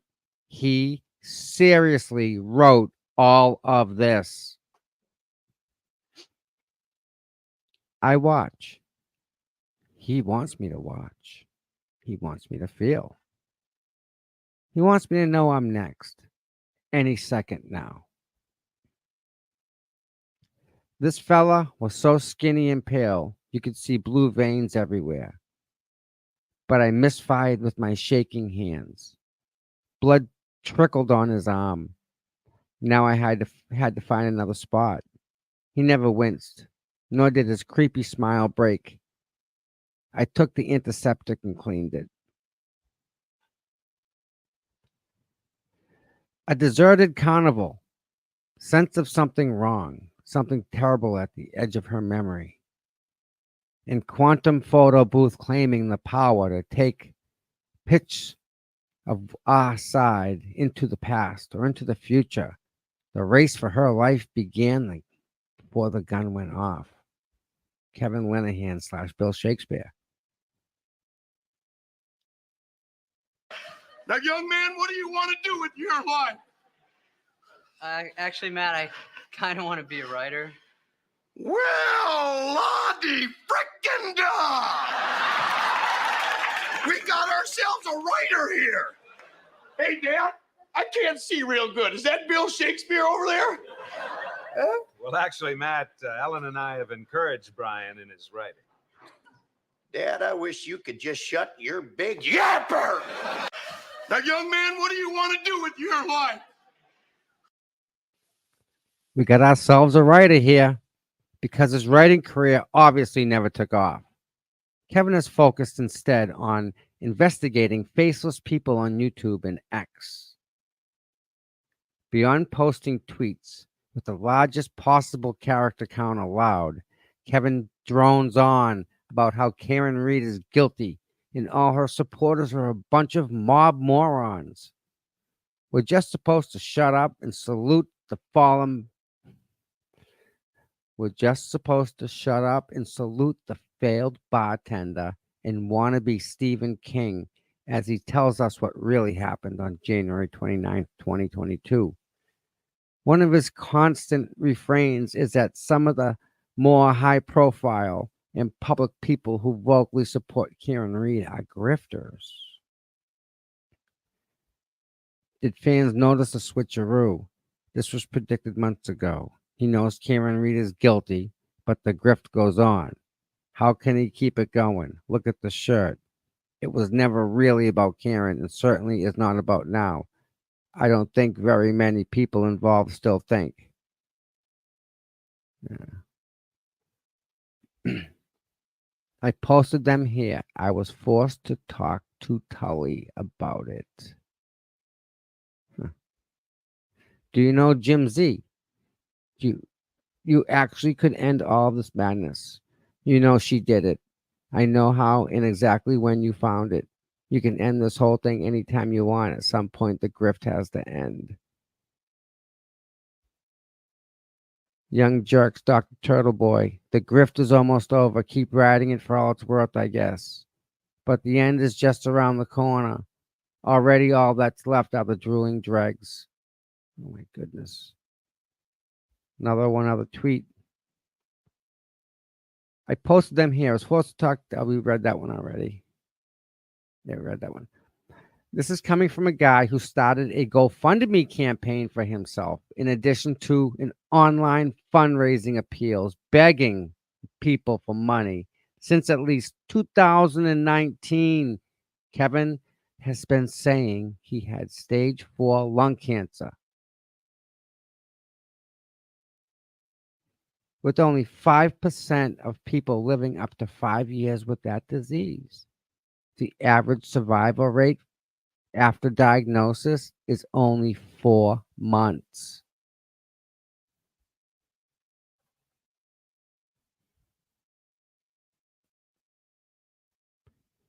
In his GoFundMe, Kevin raised $3,182 out of a $7,000 goal.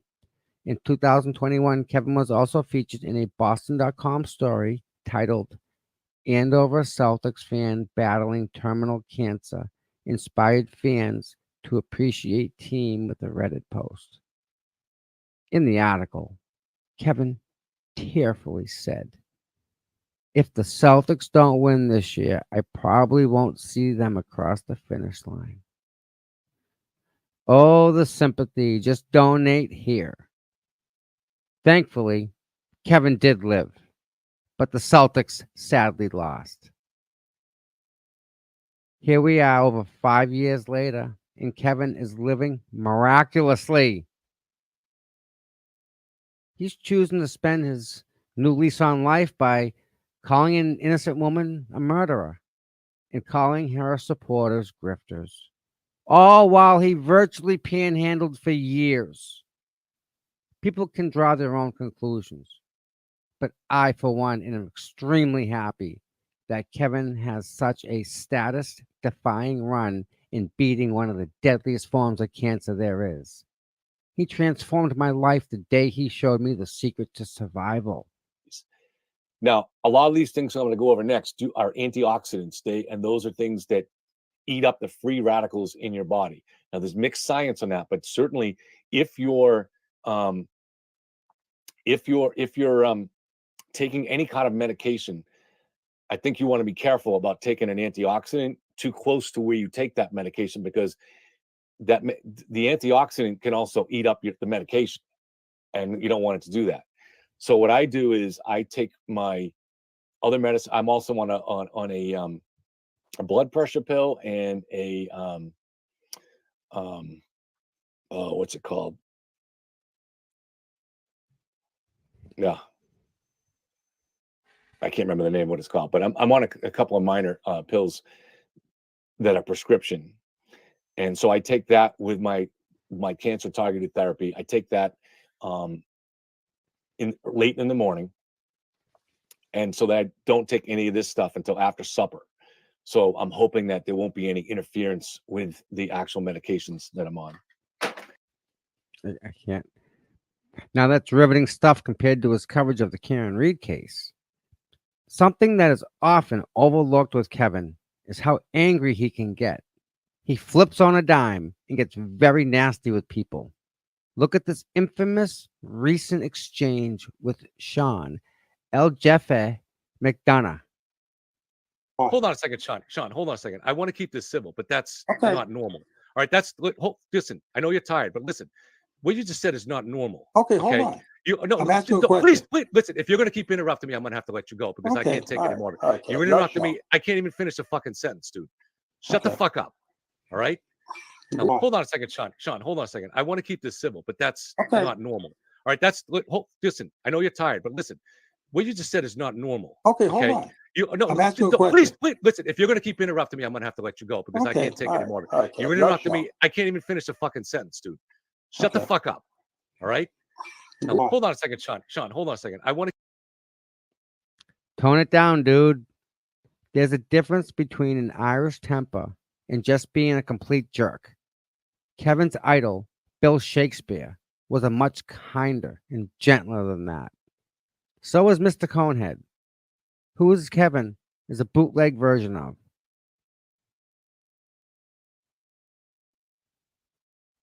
Grifters, mindless mob, liars. Those are just a few of the nice things Kevin has said about those in the Free Karen Reed movement.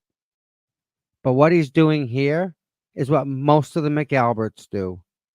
They accuse you of being and doing exactly the same thing that they do.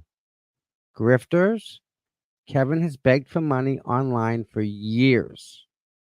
Mindless mob, Kevin blindly follows the McAlberts, Morrissey, Lally mob, all while exculpatory evidence exonerating Karen Reed is staring him in the face. Liars, Kevin has consistently misled people in this case, all while acting like he's completely objective the whole time. He makes things up, and people have even questioned if he truly believes Karen Reed is guilty. I'm looking at the totality of all this. I'm reminded how stupid and pointless it is to even consider this clown. Kevin's bar failed. He isn't a talented writer, and his YouTube channel has really grown that much, even with this huge case. Maybe that's why he gets so angry and unhinged at times. To quote one of his masterpiece writings titled My Regeneration,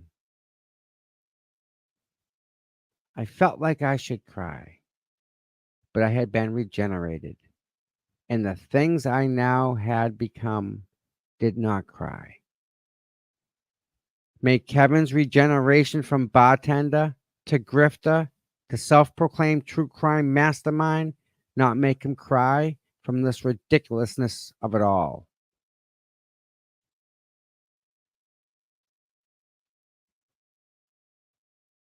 Well, now, woo! I can't believe this stuff. Unreal.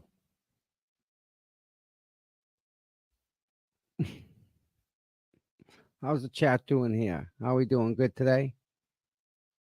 You know, that's the second time I've seen somebody question whether or not he's sick or not.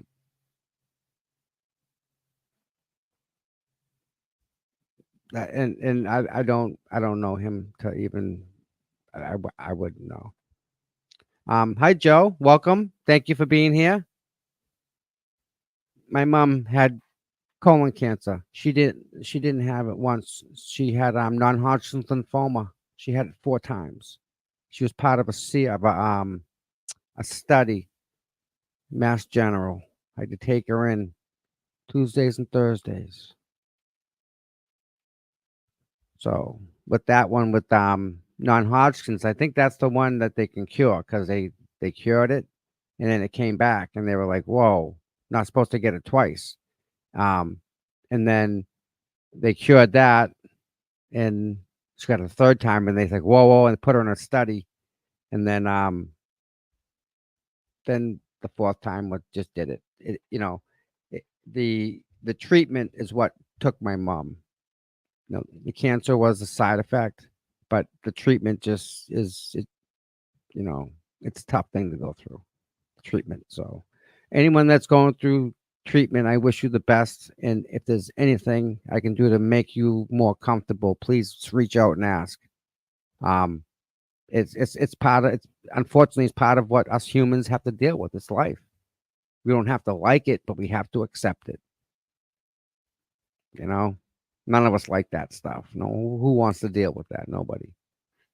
So All right, you ready for another one, guys? This is actually good. Actually, you want to take a break for a minute? A couple minutes? Let's do that. Let's take a couple minute break. I'm gonna go pull a Lally. That sound good, guys? And then we'll come back and we'll do let me see here. Let me see who can we do next. Oh my god, this is what this is awesome. Um How about little Ken Mello? Do some Ken Mello when we get back. Oh, is Lally even? They didn't do Lally. No, no, no, no. We'll do Mello next. Yeah. All right. This one take a break. Minute break, 2 minute break, 3 minute break. Real quick, everyone, go get some water. Stand up, stretch your legs. Go do what you got to do. I'm not going anywhere. I'm gonna leave this running. Try that. We got to make a name for this, like a break, like an intermission break for you guys. I mean, I know people can get up and walk around, but if I have a set time that says, listen, I'm going to give you a block of like 5 minutes, we know that you can set, I don't know. But I'm going to take a couple minutes. I'm going to leave this running. Keep chit-chatting in the chat. Anything you want to talk about, put it in the chat. If you want to come on, say hi. More than welcome. I'll give you the invite. There's a link. It's easy. You can click right on it. Come right in.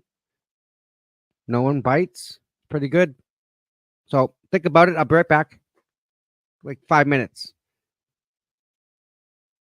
My shirt is without a doubt phenomenal.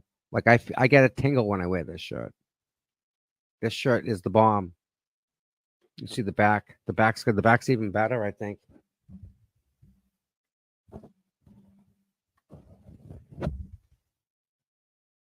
Oh, we can see that.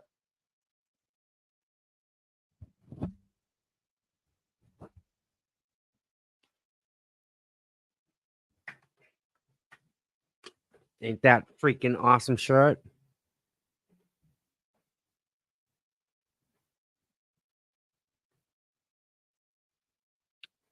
I dream about the wrong people. I'll be right back, guys. Give me 4 minutes, 5 minutes.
All right, we still got people here in chat. Yay!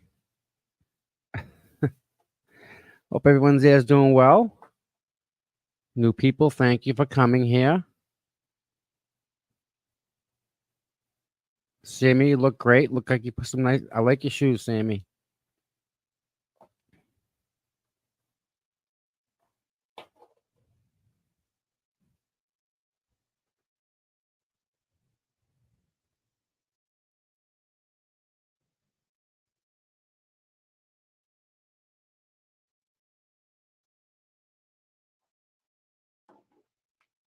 There's Chrissy. Hi, Chrissy. Monday standout. Yes, there's a standout at the district attorney's office. I believe it starts at I think it's 3 o'clock. We start at that. It's on the page, and it's only Thursday. I'm sure it'll be talked about from now until then. There's going to be a lot of people. It's pretty cool. It's nice to go there. The people are beautiful. It's an experience that you should probably feel, because it's not, you can see it. Seeing is one thing, but feeling it and being there and being part of it is a whole different thing. To see helicopters above you, there because we're doing the right thing. It's pretty cool. All right. I ran across this and I couldn't. I read one. I couldn't believe it, and I scrolled, and I saw that there was a lot of other people, and I'm like, I wonder if I could go on live and read this to these people and see what's up. Absolutely.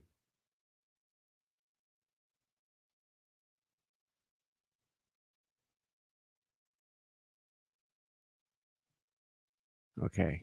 Thank you, good citizen. Good citizen's always there too. They're great. All right, here we go. The next one.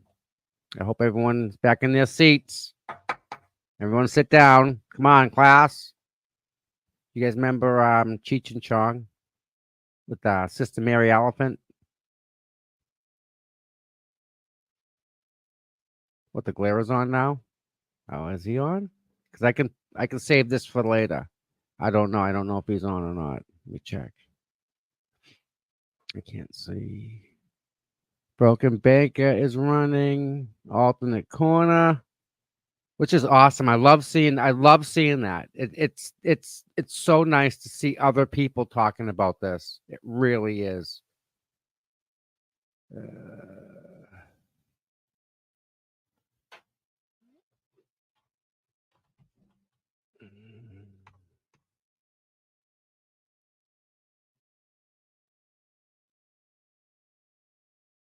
Yeah.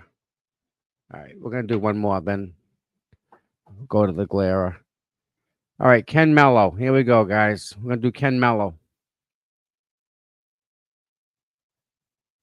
Ken Mello is a very special prosecutor. All right, 6 days ago, which is current. I love this. This guy's great writing.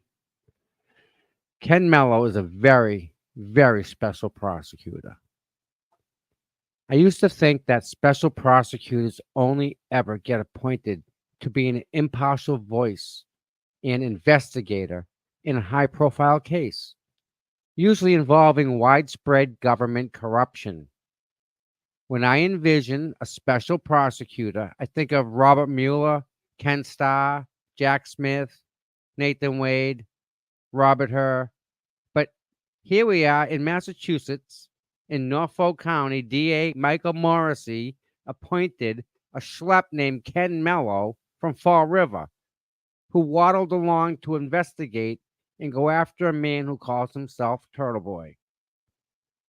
So much of what Ken Mello says and does defies all logic and makes one wonder if this is actually real life or if we're all temporarily stuck in a really bad episode of Law and Order. In this next edition of Karen Reed Characters, we profile bootleg Tommy Lee Jones in the movie JFK. Ken Mello, who just oozes charism and sex appeal to all who are so blessed enough to enter his orbit.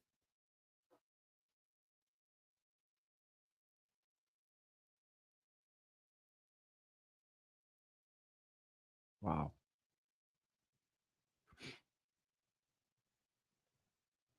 Ken Mello is the exact opposite of what central casting calls for in a special prosecutor. He's overweight, not very smart, and makes things up all while overthinking. No one will ever correct him. Even judges look at him and can't quite comprehend how a person like this could ever pass the bar. For purposes of evaluating whether or not her phone sent those messages. She absolutely denies it. And the fact that Yeah, that really isn't part of the evidence. You were a little while ago objecting to affidavits. They're hearsay. This isn't even hearsay. So you're not going to argue things that weren't in here. that was submitted, to Your Honor. No, you just told me about what the evidence is.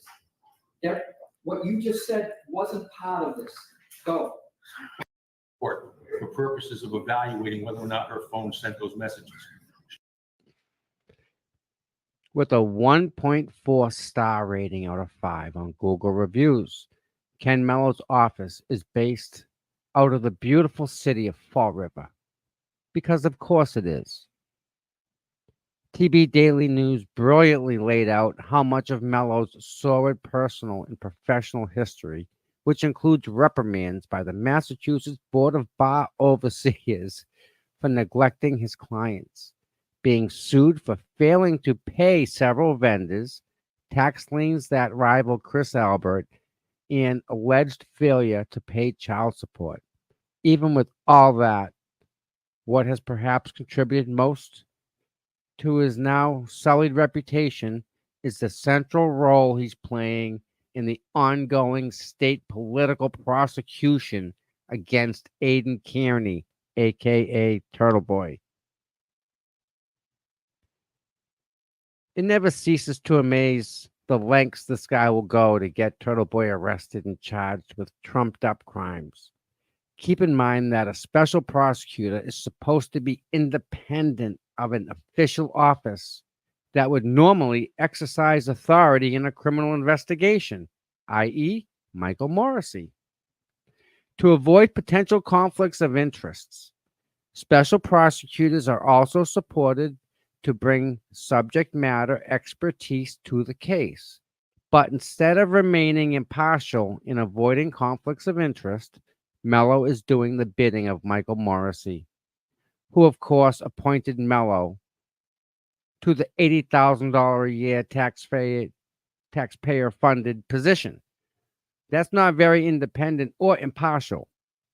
An argument could be made that Mello has violated the independence that a special prosecutor is supposed to have, as he has shown animus towards Turtle Boy and his minion supporters.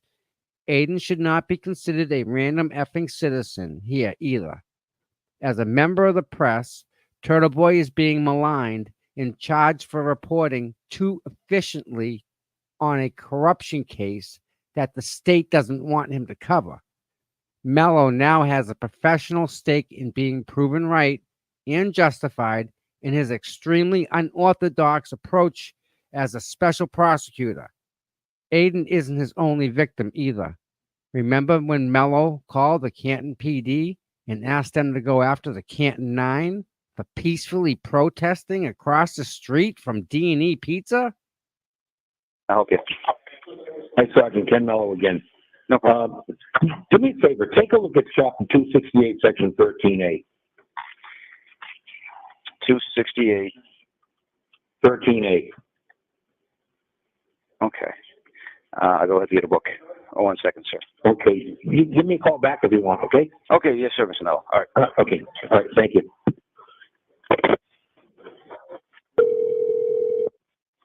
Yes, sir.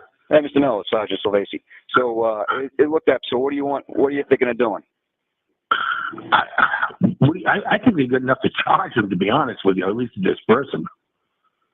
I mean, that's my take on it, you know. But it looks like they meet every single requirement of that statute. Okay. So we just go. We go up there. You want us to write a report and try to document who's there? Who's there? Yeah, if you could do that. Yeah, please, if you can do that.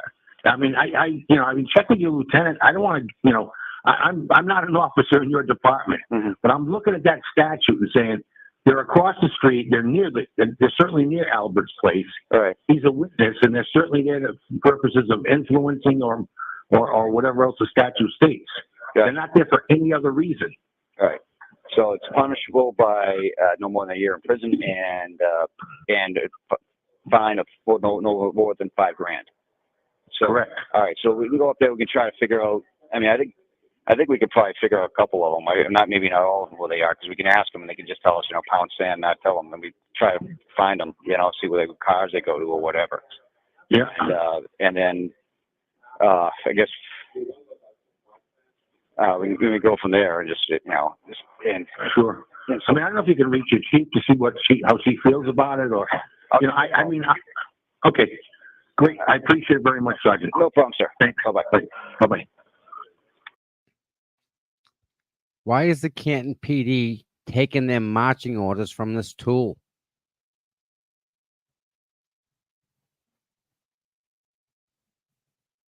Mello constantly shows up unprepared to court and just wings it in the hopes of hurling enough mud against the wall that something will eventually stick against Turtle Boy. He throws out claims of witness intimidation and conspiracy that will never hold up in a jury trial. Mello thinks that by loudly shouting random things like Pornhub or I can't bring the whole internet into court, that judges will side with his ridiculous and false claims. We need to try and look at the positive here, though. More and more judges are seeing what Mello is up to, and they shoot him down, like the first-year law student trying to impress the class. This defendant was subsequently indicted for illegal interception and raw communication with respect to that. And the Commonwealth has... That's not physical danger. Focus on physical danger because you're asking me to hold him because he's too physically dangerous. Go. This defendant was subsequently indicted for illegal interception and raw communication with respect to that. And the Commonwealth has... That's not physical danger. Focus on physical danger because you're asking me to hold him because he's too physically dangerous. Go. This video taken by Gail Drummond outside of court showcases the Ken Mello waddle of shame. How are you feeling? Are you okay, Mr. Mello? Glad you can make it. We heard you've been sick. We hope you feel okay. You do know about the time change, right? The time change. It's a very exciting day, you special prosecutor. Oh my God.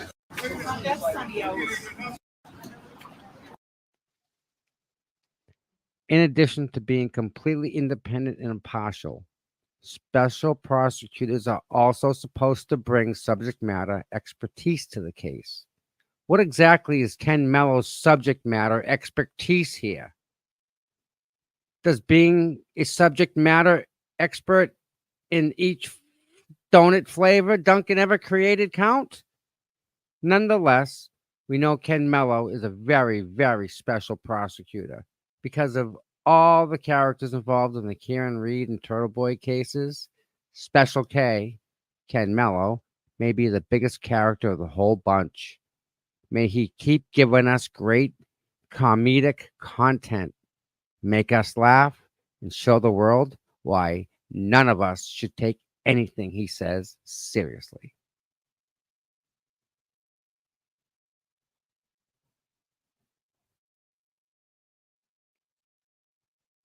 So, the Jennings report, okay? That's the name of this website, the Jennings Report. I strongly suggest just sign up. This guy, these people group, I'm not sure who it is, not that it matters. Fabulous stuff. Fabulous stuff. Different way to look at everything, you know? Not it's refreshing. I like it. I like it. We got to do this John Connolly. We did that one, Top Golf. We could do them later. Coffin Diver, we did. Yeah. This is something I'm going to keep an eye on for you guys. So, but again, I appreciate everyone that's here today. It's been fun. And you guys have been just great as usual. Sammy's giving links out. Thank you, Sammy. I much appreciate that. Excellent mod. Got a shout out to Bobby for being smart. Man, appreciate you a lot, bud. That's a lot. All my admins. I'm trying to get how do I not say her name? There's someone that I'm in chat with, and she has the most perfect, soothing, amazing voice. I'm trying to get her on. Just even if I can get her on not I need you need to hear her voice. She's trying to get her to talk. What else? We have Turtle Club is tonight, and that's about that. So the glare is on now. So you pop over there. The Broken Baker's on. I can't ship you guys over there, unfortunately. If I used a different streaming service, I could just take all you guys and push you to another channel. So I'm gonna figure that one out. So Broken Baker, the Alternate Corner, and the Glare, all three of them are live. I can't suggest them any more than I can. I can't tell you one more than the other. I mean, there's 3 shows. You're gonna end up watching all of them, right? That's how it works. So, but yep. Listen, you guys, I thank you for listening to me talk. You know, kind of fun. I read that first one, and I'm like, oh, this is something that, yeah, I need to share this, and I'm glad she was able to share it with you guys. I think the next Karen Reed hearing is Tuesday, 1:30. No, Tuesday. I think it's 9:00. But that'll also come up too. So please, if you can, try and make it. It's really cool. The DA's office is a good start. Also, I can't say enough about the people. Hopefully, if it's nice out, it's gonna be, man. Wait till the warm weather comes. It's gonna be fun. We'll have cookouts and, man, beach balls going all around in the crowd. Surf, we'll do stuff. You guys are great. You guys are wonderful. Please pray for Karen and her family. They're going through a lot right now. This is something I can't even imagine. I don't know how her dad's doing it. Even her brother and just the whole family, So if you can get a second, just say a prayer for them. They kind of need it. It's a rainy day out, so do something productive and then watch some YouTube. All right, guys. This is going out to somebody. I think they know who that is.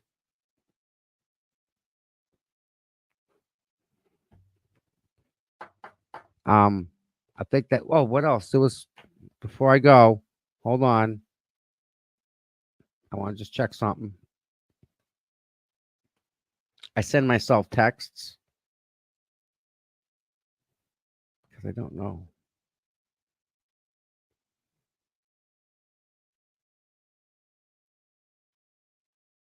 That's a different story.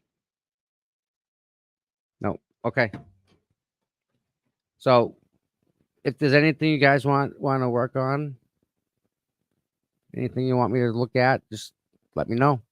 No, Karen's trial's coming up, so we're gonna plan on that. I'm gonna try and be there every day. I'll be at the DA's office streaming. So, you know, I don't know how to put this, but from like now on, right? Whenever there's a court thing, I'll be live. So you guys that are home won't miss anything. You know, the ride in with me and Chrissy, you're gonna get I don't say get sick of it, but it's gonna be like news. We're gonna be like news broadcasters every morning driving into trial. It's gonna be fun. 6 weeks of that. Can you handle it? 6 weeks driving in and out every day. And all the ups and downs of every day. All this, I mean, it's gonna be rest up, people. Rest up. We need it. Okay. So think of the long term, right? And then we may have to deal with what the judge puts on us for the 500 feet deal. If that comes out, that's going to be just a whole nother thing we have to work around. You know, maybe not. Maybe we get nothing and they let us continue doing what we're doing. So, all right, guys. I am going to sign off. And again, I can't thank my administrators. I can't do this without you guys. They're the best. They really, really, really are. And you guys are the second best for watching me today. And when you do watch it, thank you for liking this and subscribing. See, the people that didn't subscribe they missed this. They're gonna catch it on the replay. So remember that. Takes a little button, just hit the subscribe and you're good to go. And same with other channels. You know, when you pop over there, just hit that subscribe button. It helps the algorithms. It really does. It helps YouTube get this in front of you more often. So, all right, guys. You all have a wonderful day. Stay dry. And I love everybody. Enjoy.